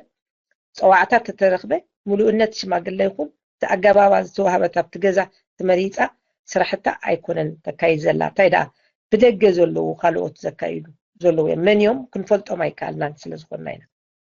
እዚኣ ኣብሪሄ ክኸውን ተስፋ ገብር ካልእ ሕቶ ዘለዎ ታንኪዩ ኣልፍ ኣለዉ ኣብሪጋ ኣለዉ ኣልፍ ኣለኻ ኣልፍ ዩ ኣር ኔክስት ክቡር ሓውና يغنيلنا حيل منسي سلام جزاء قبل عن تاعتي كمي تمسي خمي توعلو انكو عبد الحان مصاهم كلاتكم سورا سوسان حدن كاني كبرت حفتي تقالاسيت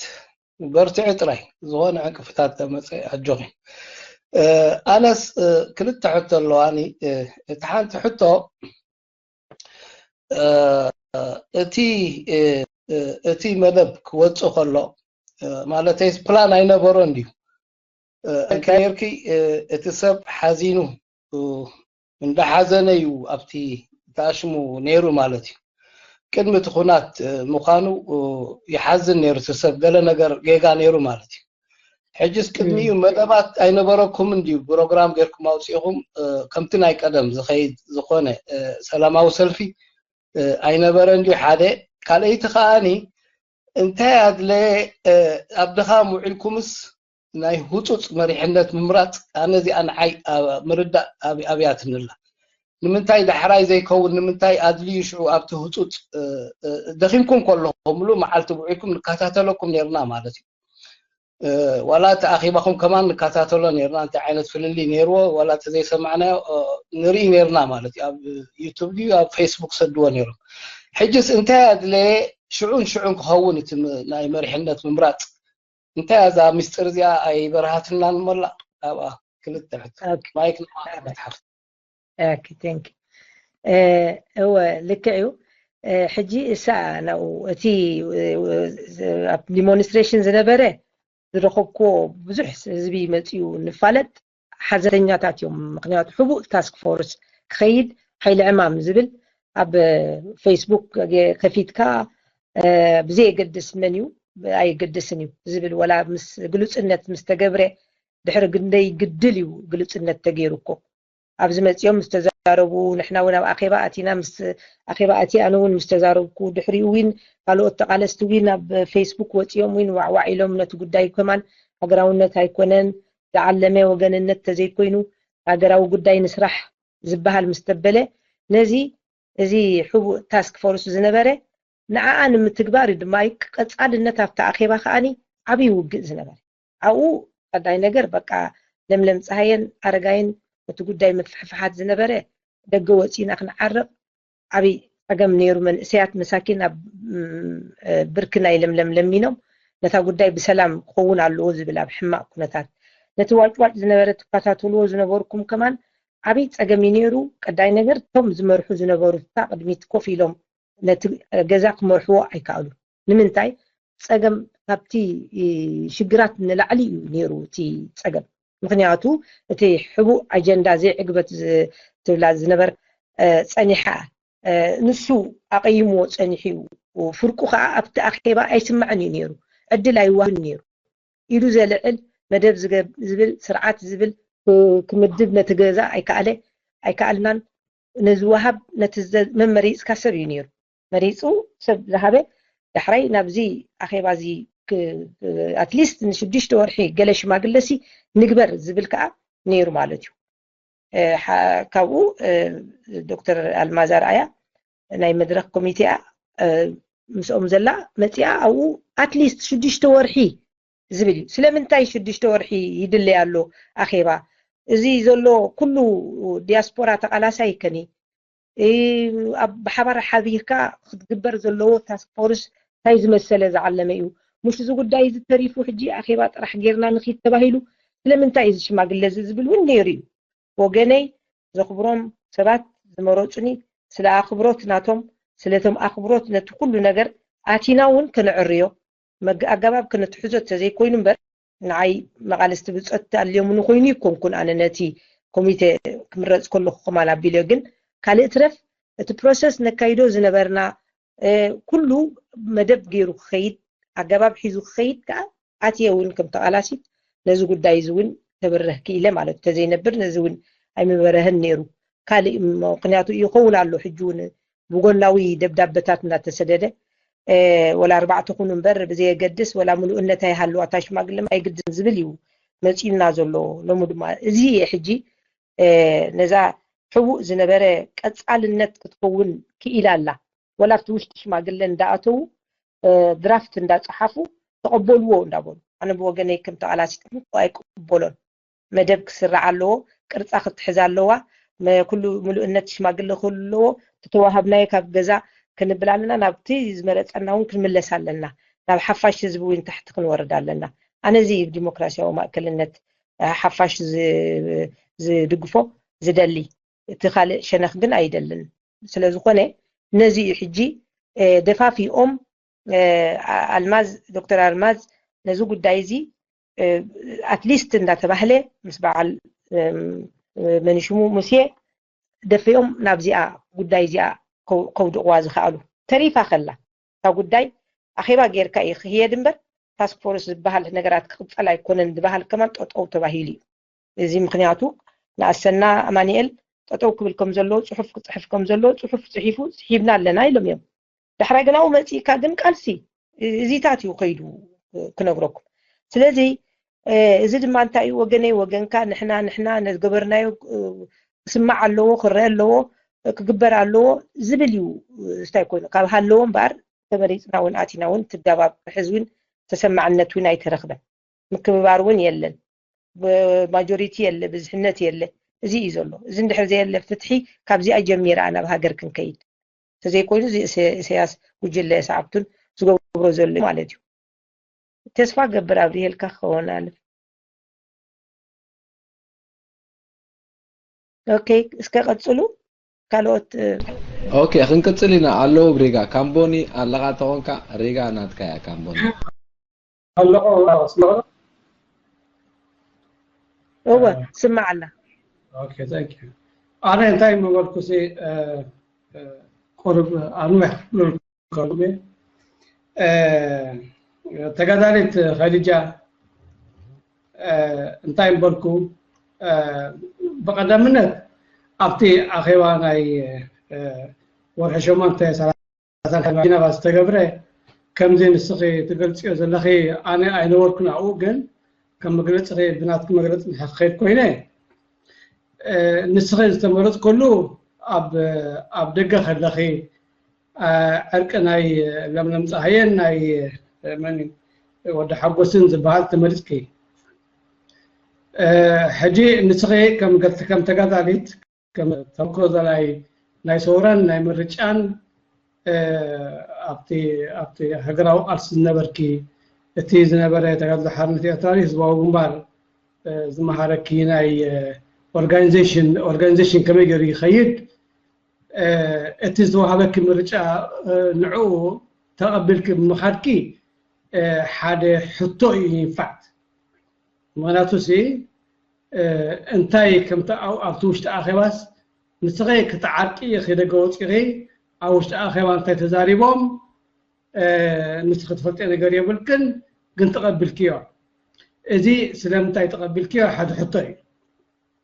እቲ ካልኣይ ሕቶ እንታይ እዩ እቲ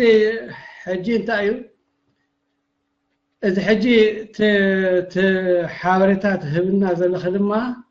ብዛዕባ እቶም ሽማግለ ዝተመረፁ ንስኽሎም ንስኺ ኣፍልጦኺ ብዘይ ኣብ ደገ ናስቲ እናተገብሮ ከሎ ዝተመረፅ ኩሉ ሽማግለ ማለት እየ ንሱ ዋላ ሓንቲ ኣስተዋፅኦ ከም ዘይገበረ ኣብ ነንሕድሕዱ ኣንፃርነት ከም ዝነበሮ تقلت اللغي بهم المعنت كم زي يقولوا خا تحبرنا اللغي حجنت خبرتي خلايا طغى الحطو انت اني كم زي تقلت يا زلخن دحر كوينو قدامي نجر اب ورح شمنت على 30 كتشعر 10 شمنت استقبل اخيبا كتاب ورحي ابناء ديسمبر مجرشا نوفمبر لتصنح نهزبي نمقراتي سلمتاي كسار حجي اصنحكي انتاي دي خلتصل صلح مصنحسي انتاي تي اقداس ندناتو اذا حجي كلتا ورحي سلصح تصنح مقراتي انتاي اقداس ندناتو دحر دما مجرشا انتايو كله تقلت يا زلخ دماني انصر ديتكي انصرتي ناي برينسيبل زلوات كايده سلازلخ سي انتو صدوقا وتحوي كومنت قولوا لك حطوقا حطوقا تشوفوا بالكا بليز كردانا وانتم تخاتلتي حطو اغرب كومنت ايتحوسلونا بحطوهم دحر ابناي غزي كومنت غزي خلونا كومنت كتبوا ግን حطوهم شرط غيركم نتحط قربوا كومنت خي حوسكم مغنياتو ناتكم ريتو نعقم عقبوا نتيجاشان حقو زلكم ناتو خستاي كبوكم متان ناتكم كستاي ايتابو قدم غنت بليز شرط غيرنا نقرب انا كومنت حقو انا حطيت حد لهم انا كومنت حقو انا حطيت حد لهم كبر حاولنا حجو كايو لك تحطوها مالتي اصل دعك ودان هدي كم مقبار كسي اتجزيس ايوسلن دو نوغا جزي ايوسلن دو زخوزي مسمنتا كتامر تمكرنا يقدلن تمكرنا يسبنسي اذا تهبيه الخسي حدا فاليو كله يخيل دو افت مدخت خنات كما تيمو يقنيلي اوكي كبر حوي لك كم تزبل كاي مالتي اب اخيبا زنبرنا له غزينا اختبر هلكا سقع مጨረሻ اخيبا نير يعني سقعتا مጨረሻ مودعتا تي مريچاتات مالتي ስለዚህ ከመጀመርታ ጅምር ከሎ اخيبان سقع مጨረሻን አለኹ مالتي ስለዚህ ተመሪጡ ሓንቲ ጓል ንሴቲ መጽያ ንሕና ስኽፍታታት ኣለና አረጋይ የዋርደና ይደቅ ንስትዮ ከምዚዩ ስለዚህ ንሕና ኣብዙ ጉዳይ እዚ ከይተዛረብና ክንከይዳ ይንኽእልን ኢና ዝብል ሓፍቴቨን ትበሃል ምስተዛረበት ነቲ ጉዳይ ግን ተለዓኢሉ ዋዕዋዕ ምስኮነ ኣነ ኩሉ ግዜ ብትና ዕርቂ ይክዋሳ ዝደሊ ከነረጋግእ ኣቲና ማለት እዩ ምሳና حاونا سام سوسايل زاتو سيد آدم ካልኦት ዊን መጽኦም ተወሲኾም ማለት እዩ ኣማን ለምለም ካልእ ትበሃል ሓፍትና እውን ኮይና 4 ሰባት ኢና ነዚ ጉዳይ ዝቀሊል ኣይነበረን ኣቢልና ማለት እዩ ተኣኺባ ስጋዕ መጨረሻ ግን ኣለኹ ማለት እዩ ስለዚ ኣብ እዩ ኣፍ ደገ እኮ እዩ ንኻልእ ኣይከድናን ማለት እቲ ቀደም ስኽፍታታት ክስማዕ ኣይብልን ምስ ናይ ተጋድሎ ተሞክሮ ስታይ ከዓ ኣይትንክፎን እዩ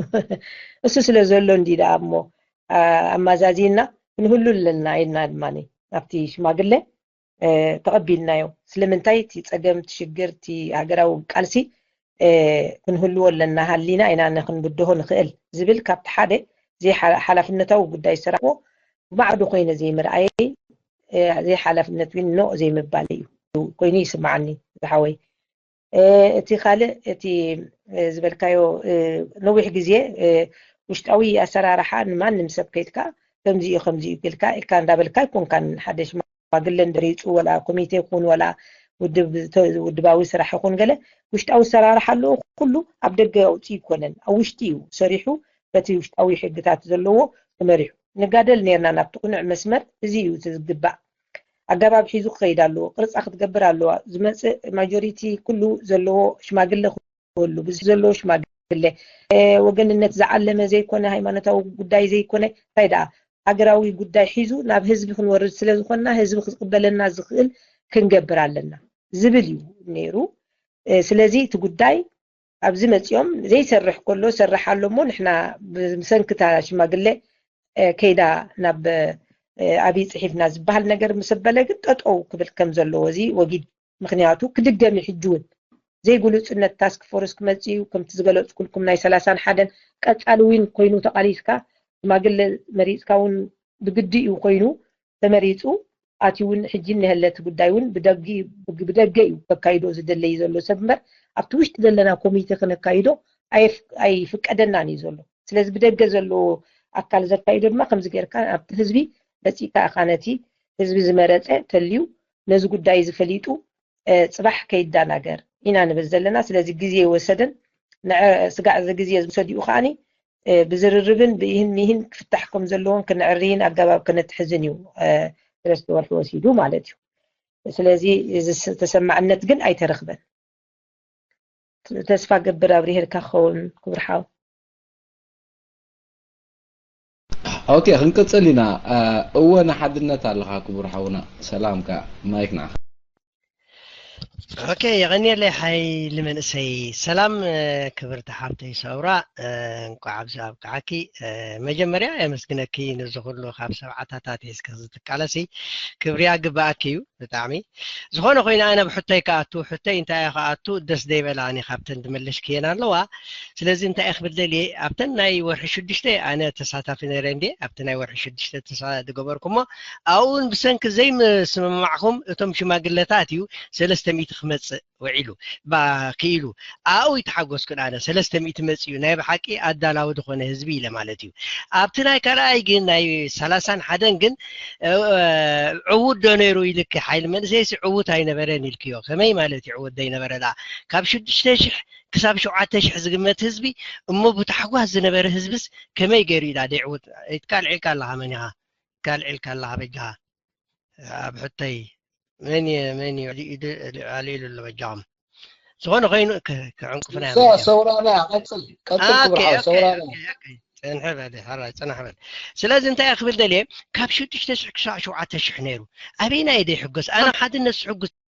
اتما ود مصو كامل عالم زمصون كاب زي قدس كاب ايروبان مصو حقساتيهم نيروم سلازم سي ابينا يدي محقس كتبرها لي دليل لغونو كاب شدشتشح حساب شو عتشح زمص زبسي وحد ينيرخ باسي كما يغيركال سلازم تناش ما قلنا عنا زملكت ايكونن سلازم انا ابتنا يصبحيتو تغبركم اخيبا حقس سلازم كونكو ايتاكبكو ناو السديت ايتحقسن تزد بالكيو سلازم عني لي بريان كوناتن حتى تسفا قبل سلازم اسك نحدن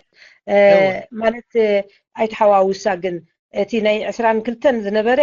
ኣብ ናይ ሓይሊ ዕማም ዝነበረ ስቶክሆልም ዝተበገሰ እዩ ኢለ ኣብሪሄ ግን ኣብኡ ጉዳይቲ ድማኒ ብሓባር ኮይና ክንከይድ ከም ዘለና ንዝኾነ ዝርከብ ብድሕሪ ሕጂ እዩ ተባሂልና ነርና ግን ከም ተባሃለ ኣይተገብረን ኢና ኢልና ግን እንታይ ማለት صيناون زحزن هو ما قلنا أبزي أحجي خين مالالس أي تحاوس إذا حجي قن 30 حدا ورحي شمنت جمرت سلامة وسلفن قلت حدا زنبرت أخيبا شو ما قلت زتبلن اتكا إذا قبز زنبرة اتي تقبن تشجراتن تهلو كنتات زنبرن تحجي زلون نايش ما قلنينا نقل زلنا مو أبقى قرب مثلني ندعي حواويس كي على خا مثلني لا يحوس كون أنا زحبتي يحوس كون إتنا خباخ خب تحطخن حيل من سيد ملش كله كمين يرعو دونوري لك نويل كيو خاب شدش تشيح صعب شوعاتش حزتا كب هزبس كما يقرو يتي قرح انت تاز نبربتم شما قلتاتيو اب هزبي نبرن بهالاي يدلو غاني سلازي عوت نيرو بهالاي اوكي سلازي حاتيت كاني مالت اندي حجيك من لسلك امو كمزي غزي خي نقتل ابزا قداي حقوس زي نبره هزب دما نيرو تعاقوا لنا حميم اللخ زبلك هزبي حمام كان كينبل إذا جاي بمسرته نحن أنتي حمام كان نبل كنكل علنا نبل علنا سلازي ز حمامي أبتي مع الدزات زنبرش ما قلن نتوداي تيرو حليك حلف كيلو سمعوا دحريون بتاع خيبة مسيون كل بقولوا سنة أبريه مثلا أنت نيركاف تاع خيبة كابت مع الدزات زنبرو كوميتي تم سنادات زنبرو كمان إزي نيروتي سمم معنا كما يجيرو خالق كويني خيد تباهيلو حبوق تاسك فورس هاجراو قداي ناي جزياو منجستدي ولا جزياوي سلطان هزب زبها النجارسي بفت ما يتسمع معنا لون تقوي بل تباهيلو بزي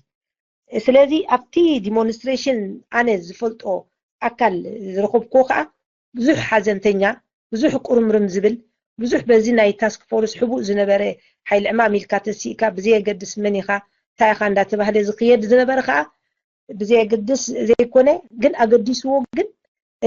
ناي قد ونمبر تمس علنا إذا حجينا هزبي إرترا زخون زلوا خمان قد حجوكوا كم زخي كونه كله ناي أجر إرترا مسينا ينازل سبح لنا مسيو جن مالت أي حممن مالت هيكون النسخة زي تريو هزبي ما حممن زتقنزون نيري مو سلازي قنزاز ماني كن فوسة يزلنا أين نبرزلنا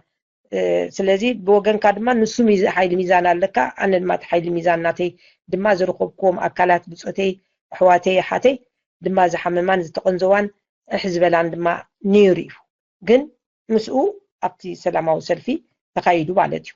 كل جزي كوخم يو شوغار نوشتو غيركا أبكب زلوس ود دوغال نبولي برشعو دمو كله كتب تسحيل كامسي كتب أسكون كاي كونن جن تسبيو نصبحيو تترفي أخيباون أب أخيبا زعتو آتيو أب كال كوينو ززاروين تزاريبيو وأدميعيو تي قدمي مقانو أجندا تاسك فورس كفرس كم زلوين وعواعيليو ميدياتات مالتيو فيسبوك وخون يوتيوب وخون ولا ناي نستاي بالتوك وخون أبزوين متيوم كمان شعو كمان توت إيرم مش نيرم شعو ساعات أخي لهنن دابل السنة دابي نيرنا كاتاتولو نيرنا نتو قداي سلمنتاي سلين إحنا نتي مسرح جيجا مسرح يخيدالو الناس اللي قالوا سولو زنبرنا مالتي قالوا سولو زنبوركم مالتي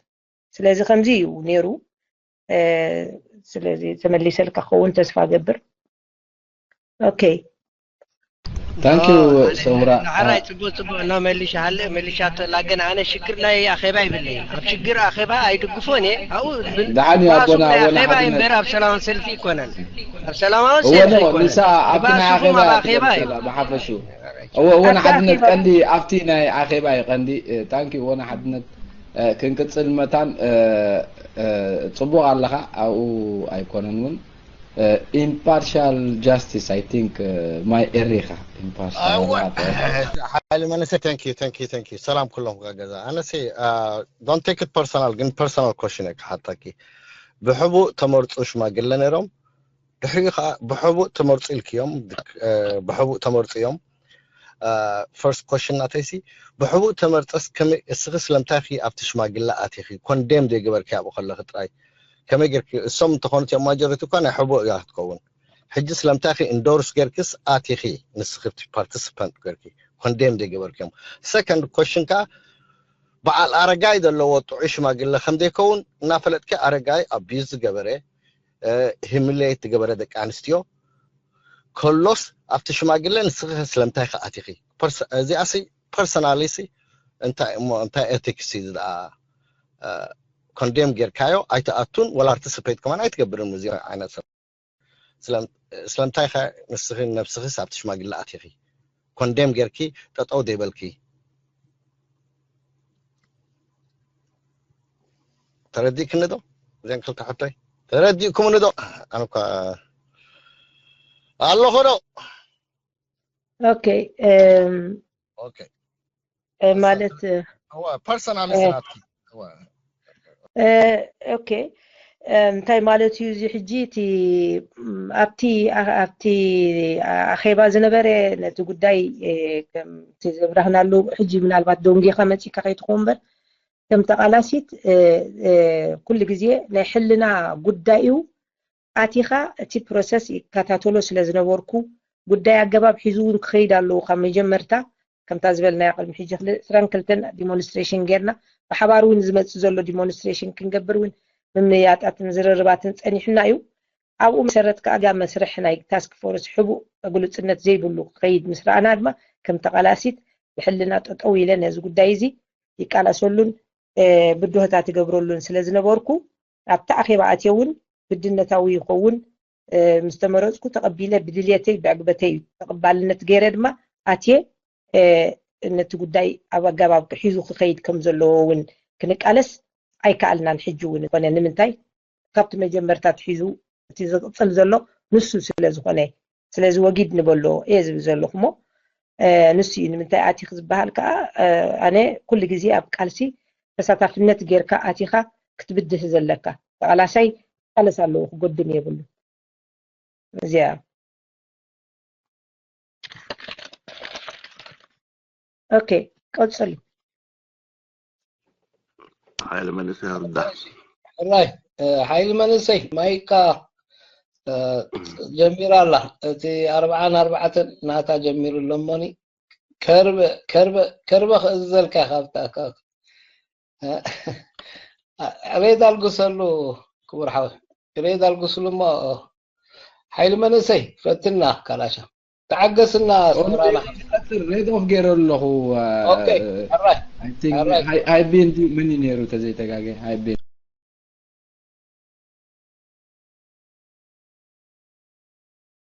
انا منسي مجمرتا سلام دبل باتنا حكيتي سوراوي استعد حالاتنا حيس كان از ጉዳይ እዚ ከተካይድ ወይ ንዑን እንታናት ግዜ ትገብሪ ዘለኸና ብሓቂ ጽቡቕ ስታይ ከመስጎን ክይሓልፍን ግን እቲ ኣነ ከምዛኒ ወይ ከምሲ ትገልጽ ዘለኸስ እቲ ኣሰናዳዊ ሽማግለ ካውቲ ጌጋ ነይሩ ገለ ድብል ክስታያት ኣለኒ ኣርድኦታ ኣለኒ ምክንያቱ ሰውራሽ እቲ ኣሰናዳዊ ሽማግለ ሰስርሑን ዕማሙን ድሕራሊወስ እቲ ዝኾነ ይኩን ብደገድ መፅን እቲ ንዓቶም ከጋራጭውን ድኽእል ነቲ ማሲ ታኹ ኣነውን ነገር ከኣቱ ድኽእል ኣብቲ ክስታይ ብውሽጣዊ ጉዳይኩም ክትፈልጥዎ ነይርኩም ወይ ፈሊጥኩም ከዓ ሓላፍነትኩም ማሲ ታሰናዳዊ ሽማግላ ትበሃል ከላሲ ነናታ ስራሕ ኣለዋ ትነናታ ስራሕ ከዓ ተካይዶላ ዳይ ተካይድና ኣላ እዚቲ ስታይ ኣብ ውሽጥኩም ክጎይድ ፀንሐ ክስታይ ነው ምክንያቱ ብዙሓት ሰባት ክንድዝ ጋብ ክንድዝ ዝኣክል ሰባት ዓዲምኩም ኣብቲ ክስታይ እሞና ከምዚ ዓይነት ኮንፍሊክት ዝኾነ ክትዓት ክትገብሩስ ቁርብ ዶ ኣብዚ ኮይኑ ትሽግር ኮይኑ ስማዓኒ ዝብል ኣበሃል ኣይደለኒ እሞ ዋይዝ እዚ ተወሲዱ ድብሌ ቴንክ ዩ اسمع لكم اوكي مالتي اب السنادايت كم ترديك كازلخو اب السنادايت تتصقم شجر كمي اتيكم زبل السنادايت ناي 30 حدا نور حشوم انت تي ጉዳይ ቀጻሊና ብትናይ ኣኼባ ቀጺሎም እዮም ኣብኡ ነይሮም ማለት እዩ ቅድሚቲ ሓላፍነት ምውራዶም እቲ ሽግር ትጸገም ብሓባር ተኣኺበኛ ሪእዎ እዩ ከመይ ይመስል ነይሩ ትጸገም ሽግር اتي زنبره مسحابات كا كامبي نيرو لك كمزي تزدت تلالي غير سلازي تغبره نعلى 30 حدن زنبره حبو اجندا زنبره تاسك فورس حبو زخونه بلوصنت زي بلو سلا زي تعوته ابتا اخيبا كمان بزح قالسي ناويو دتوكر نيرو تي ابتي سديا خوفيلو زمرح زنبرن ابتي وشت غزا ندتصوعون زمصو زنبرو كم دكتور الماز نعمو تباهيلو مالت يجي حجي ابزو قداي زي اتليست 6 ورح تخون جلسب شماغلس كتبل علوا لكعتا زنبرتنا حبو شوعت سبات تغيرو سي بقى خلاص بايتو دو غزياوي ستايدو بال غواي زلو حجي هما عينتيو زبل زلو تغاباب غن يلن بايتو كغبركو حزب اكيبكا حزبرت سب ايرترا بزهلو كونتات كمان كل حفاش حزبي حبرت كغبر حادنت كغبر فتح كغبر سلام كغبر هاجراو عرق كغبر ازي خادا خدف زلك امبر ازمو غيايات ازي حدو جله بغوي حدا ستايك غوي ولا حنت عوتن هاجرن كغبر ايكالن كم زخونه ازي فبتح تاريخه وحقتات مسكرነት ናይ ተቃልስናስ ዝራእናዮ ስጋ ሕጂ ንሪኦ ዘለና ፋሕፋሕ ንስተይን ስታይ ከም ዘይኮነ ማለት እዩ ስለዚ እዚ ስለ ዝኾነ ሓላፍነትና እዩ ንሕና ከአሊ ዘይክእል ኣስተናዳይ ክእለይ ከም ዘለዎ ክግበር ሓላፍነተይ እዩ ከም ተቃላሲት ናይ ግድነት ኮይኑ ከአነቲ ጉዳይ ድማ ተቃሊስና ናብ ኣጋባብ ኮይኑ ሒዙ ክኸይድ ከም ዘለዎ ከዓ ክንአሊ ኣቲና ኢለ ማለት እዩ ኣብቲ ዛተ ኩሉ ናይ ኣኼባ ክንአሊ ክኢልና ገለውን ኣይተኣለየን ገለውን ብዋጭዋጭ ኩሉ ግዜ እያ ተወዲኣ ተኣኼባ ከማን ስጋዕ መጨረሻ ሰብ ተመሪፁ ምክንያቱ ኣይሰማምዕን እዩ ነይሩ ነንሕድሕዱ ክሰማምዕ ኣይክእልን እዩ ንምንታይ ድልየታቱን ሕርፋኑን ዝነበረ ክግበር ዝግብኦ ዝነበረን እቲ ብድሆታት ቃልስታት ትረፍ ተባሂሉ ዝተረፈን ስለተዋቀዐ በቃ ፀገም እዩ ነይሩ ቀሊል ነገር ኣይነበረን ትግታ ወቅቲ ቲያታ ኣኼባት ያ ዝነበርና ኣላ እሱ ድማ ከም ተቃለስቲ ግን ናይ ግድነት ይኸውን ናብ ከምዚ ዝኣመሰለ ክንበፅሕ ስለተደለየ ህዝቢ ኤርትራ ተደናጊሩ ከይከይድ እዚ በፂሕናያ ዘለና ሕጂ እውን እንትኾነ እዚኣ ወጊድ ክትበሃል ኣለዋ ዝብል ዘለኹ ስለ ኣካሉ ኮይነ ዝኸድኩ ነቲ ጌጋ መስመር ርየ ይሕብር ኣለኹ ግን ኣይኣቱን እየ ክትብል ግን ከም ተቃላሳይ ብወገነይ ኣነ እዚ ሓላፍነታዊ ይበሃል ኢቴ እዚ ስለ ዝኾነ ድማ ሓላፍነተይ ገይረ ሕጂ እውን ሓላፍነተይ ገይረ እውን መፅየ የብርህ ኣለኹ ከይዳናገር ህዝቢ ማለት እዩ ቀፅሉ ኦኬ ታንክ ዩ ደሓን ክትብሉ ተስፋ ገብር ኣለ እምባ ገደም ኢኻ ብሪጋ ዘለኻ ተረዲእካዮ ትሓትት ማይክ ናዕኻ ክብርዓ ኣለኹ ኣታ እዚኣ ከም ገለ ዓይነት ክሳብ ጌርና እምበር ሕማቕ ተረኺቡ ሕጂ ወዲቕካ እምባ ገደም ትወድቕ ኣለኻ ንዓባ ሓዛ እምባ ገደም ሓዛ ኣለኹ ዶ ኢልካስ እዎ ምስ በልናካ ኸይድካ እምባ ገደም ንበይኑ ዛረብከ የሉ መፂኻ ኣለኹ ዶ እዚኣ ኮይና እዚኣ ክሳይቲ ሎክ በራ ጎን ኣለኻ ሕጂ ሎክ ደይብላ እንዲያ ኮይና ትልቤል ሓድ መንሰይ ኦኬ ደሓን እስማዕ ኣለኹ እንተ ኮይነ ኣነ ብቲ ኣክሳይ እቲ ብዙሕ ኣይተኸታተልኩኽን ተዳ እቲ ቃሕተ ዘይልኪ ክትገድፍዮ ትኽእል ኢኺ ምናልባት ግን ትግርኛ ብዙሕ ክደግና ወገናውያን ሓደ እዚኦም ወገናውያን ክትብልዮም ገለስ ቁርብ ወስኽልና ወገናዊ ምክንያቱ ናዮ ቋንቋ ኮይኑ ሎምስ ዋላ ገሌናውን ኣብ ዘይሎ ነገር በዓልና ኢሜጅ ነቐምጥ ኢና ስለዚ ኣብቶም ወገናውያን ተዳ ነይሮም ኮይኖም ብወገን ድቃለሱ ዘለዉ ሰባት ኣብ ዝዋን እዚ ንዓይ ዳርጋ ብንጹር ተጠምዮም ብወገኖም ከዓ ይኸዱ ኣለዉ ኢለ ዝኣምን እንተደኣ ኣብቲ ስኽ ዝዛረብሉ ዘለኽ ባይታ ነይሮም ኮይኖም ግን ከመይ እዩ ክሊርሊ ንገርና እንተ ከምዚ ፐርሲቭ ንገብሮ ጥራሕ ንርዶ ኮይና ኣለና ኮይና ግን ካልእ ነገር ክኸውን ንኽእል እዩ ከምዛ ዝብለክ ዘለኹ ስቕና ባህላዊ ሰዓት ኢና ያ ወገናዊት እያ ሕጂ ብንጹር ነይሩ እንተኮይኑ ኣብዚ ገለ ክትብልኒ ደልየ ነይሩ እንተኮይኑ ንምንታይ ማለት ከዓ ኣብርሃዮ ዓይነት ፀገም ኣሎ ክትብል ብወገን ፀገም ዘለዎም ሰባት ነይሮም ገለት ሰለስተ ግዜ ክትብል ሰሚዐኪ ተረዲኽኒ ሕጂ እንተ ደኣ ናይ ብሓቂኒ ወግ ሽማግለ ኦኬ ኣብዛ ሽማግለ ከማ ክትብል ስለ ዘምሳኺ ኣነ ሕጂ ክሊር ክከውን ደልየ ኣነ ጥራሕ ክሳይ ከይኸውን ናይ ብሓቂ ዓርስ ከነለልዮም መተ እንታይ ንበልክና ብዘይ ክብለክ ደልየ የቐኒየለይ ኦኬ ሕጂ ወገንነት ይርዳእና እዩ ገለ ኣውራጃ ወገንነት ዘለዎ ገለ ድማ ጥቅዓት ናይ ሃይማኖታት ችግር ዘለዎ ማለት እዩ ፈላልዩ ዘይሪ ሃይማኖት ናይ ግል ምዃኑ ኣውራጃውን ሸሞንተ ኣውራጃታትና እውን ስትራቴጂካዊ ቦታታት መበልንበር መዋግእን መቃተልን መረጋገፅን መደሓሓርን ከም ዘይኮነ እዩ ዝርዳእና ኣነ ከም ተቐላሲት ኩሉ ኣውራጃታትና ኩሉ ብሄራትና ክህሉ ኩሉ ሃይማኖታትና ክህሉ ሃገራውነት ስእሊ ዘለዎ ህዝቢ ኤርትራ ስእሊ ንፈልጦ ኢና መን እዩ ጉሩም ህዝቢ እዩ ከመይ ይመስል ከምኡ ክኸውን ብወገነይ ኣብቲ ሽማግለ ተፅዒረ ተቃሊሰ ማለት እዩ እዚኣ ንፅርቲ እያ መስለኒ ስለዚ እቲ ሕማማት እዚ ህዝቢ ኤርትራ ክሕሞ እዩ ጎኑ ክጎድኦ እዩ ተቐባልነቱ ናይ ክንረክብን ኢና ክብል ከለኹ ፅባሕ እንታይ የምፅእ ሳዕቤናት ኣለዉ ንምንታይ ፋሕፋሕ ከምፅእ ይኽእል እዩ ዝብል ማጆሪቲ ንኣብነት ሕጂ ናይ ግድን ኣይኮነን ማጆሪቲ ስኻ ከምዚ ዘይኮነ ናይ ብቕዓት ናይ ክእለት ናይ ተመክሮ ቃልሲ ናይ ካልእ እዚታት ብሓባር ኮይኑ እዩ እቲ ሕብረተሰብ ናይ ኤርትራ ብሓባር ኮይኑ ዝኣመሞ ይህን ኢሉ ሓቋቂፉ ነቲ ጉዳዩ ሰሪሑ ቃሪሱ ክኸይድ ከም ዘለዎ ዝኣምን ኣነ ብወገነይ ከምዚ ተረድአኒ ግን ካብ 31 ጀሚሩ ስጋዕ እዚ መጨረሻ ዝረኣናዮ ግን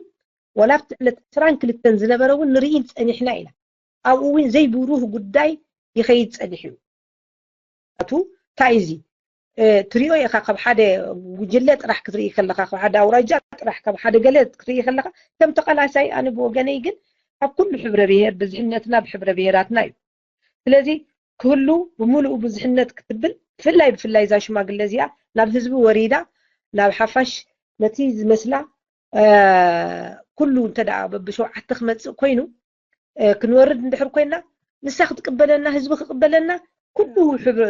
ሕብርባር ደለዎ ሕብረ ብሄር ደለዎ ሃይማኖት ደለዎ እቲ ዘለዎ ኩሉ ስእሊ ህዝቢ ኤርትራ ዝመስል ኢኻ ክትገብር ዘለካ ከም ተቓላሲት ከለኹ ካብ ሕሉፍ ተመክሮታትና ኢና ዳሕራይ ግጭት ኣይመፅእን ሽግር ኣይመፅእን ዕግበት እዩ ዝመፅእ ተቐባልነቱ ኢና ኣሎ እቲ ህዝቢ እውን መፅኡ እውን ነቲ ጉዳይ እውን ዓሲሉ እውን ክሰርሓሉ ክኽእል እዩ ዝብል እዩ ኣነ ብወገነይ ደፊኤ ነቲ ጉዳይ እውን ከመዓራሪን ከተዓራሪን ነቲ ጉዳይ ክሕልፍ ተመክሮ ቃልሲ ስለ ዘሎ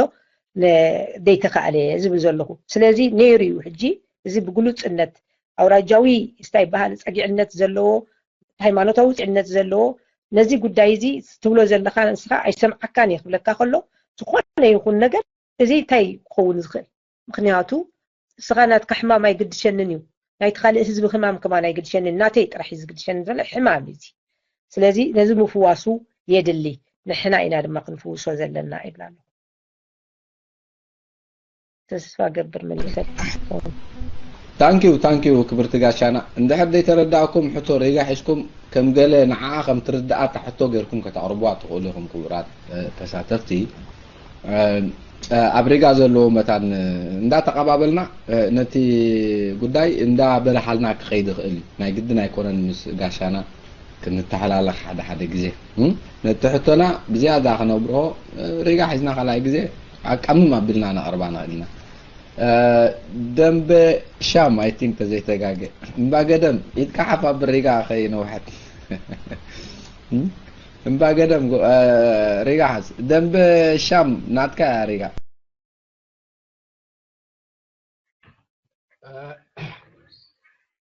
ሰላማት ስማዕ ምህላዊ መጀመርታ ኣረጋግጹለይ እሞ ኦኬ ኣነ ክልተ ሕቶ ኣለዋኒ ብሕፅር ዝበለ ኣብ ካልእ ትንታነ ከኣትኹ እታ ቀዳመይቲ ኣብቲ ቀዳማይ ኣኼባኹም ካብ ፈረንሳይ ኣባልቶ ኮሚቴ ዝኾነ ሰብ ሓደ ንጥፊ ልኢኹልና ስለዚ እዚ ንሕና ዘይንፈልጦ ስለ ዝኾነ ገለ أبزخون يكون أخيباسي كم بروبوزال نتا أخيبا نمسلات كوهاب زخل حسابات الله إذا حسابات شعو ساتكم زتيكم قبول أيكونن أفتي مدوو رئاتو تخوين خمان قرم زي كم حساب متن قيدمي يزور له خالق عيوتات كنقبر كنسال بزول مقدي كتحالفوا زي مقالكمون مو زي خم حدا في اللي توسيدو مسرحكم نقصلوا زي مقالو قرب أنا بخمي تردي كم يخون حنتي نزيات من القيتة مالتي تخيل إتي كابتحف الشاوية قلال ساخي نالبات إتي بشمت الشماغلسي قال نتفتات زكايد زلو كوينو استسمع كتمسلي دعي زيناتكي ستاي تقوينو انت زي كوينو رقصانيا يكونكون بزخونه جن حنتي مسا مزفتح حيزة كحتاز دلي أبزعلت 10 أبراسل زكايد أخيبا كم زلو يفلت يسمع تلاقي كله مالأختي أبالات كابتاش ما قلت يوم نزا أخيبا زي سوي عمويس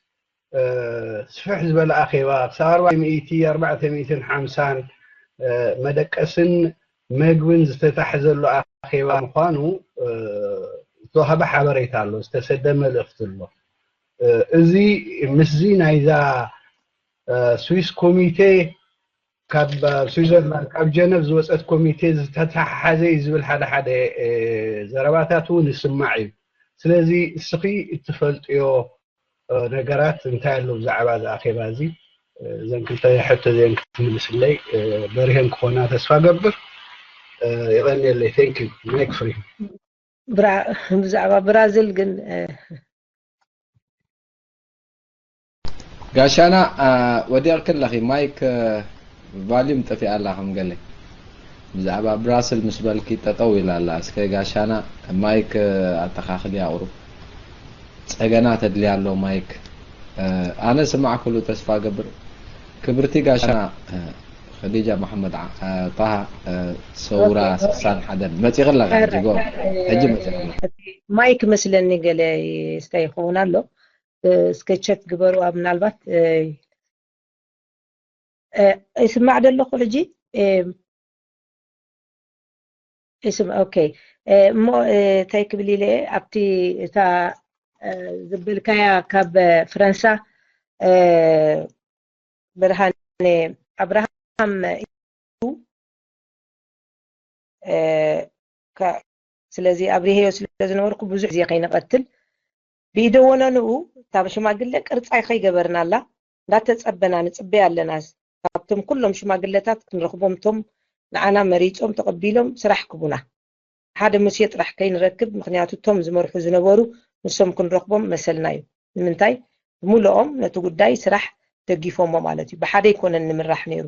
4-5 ሰባት እዮም ነይሮም ኣብ ፓልቶክ ምርኻብ ብዙሓን ኣሎ ፀዊዕናዮም ሙሴ ግን ነዚ ኣይፍቀደን ሓደ እዚ ሓራይታ ቅርፃ ኣይትሓዘት እንታ ሽማግለ መን ሂብዎ መሰል እሞ ንዑ መሰል ኣይተዋሃበን ኣብ ወንበር ኣይኮነ ምክትል ኣይኮነ መሰል ንሱ ድራፍት ክፅሕፍ ወይ ሓሳብ ክህብ ብምንም ነገር ዝተዋሃበ እንታይ ባህል ኣይነበሮን ይደወኖ ነው እዩ ካብ ደገ ዝመጽእ ስለዚ እዚ ጉዳይ እዚ ጠጠው ኣቢልና እዩ እዚኣ ኣብዚኣ ክብል ይኽእል ሓሳብ ኣሎ ከዓ ነቲ ሓሳብ ድማ ይህን ኢልና ነቲ ጉዳይ ክነብሎ ዘይከኣልና ከዓ ተቀባልነት ኣይነበረን ንምንታይ እዚ ብደገ ዘካይዳ ነታ ሽማግለ ሓሳባት እንዳተዋሃበ ስለዚ ነበረ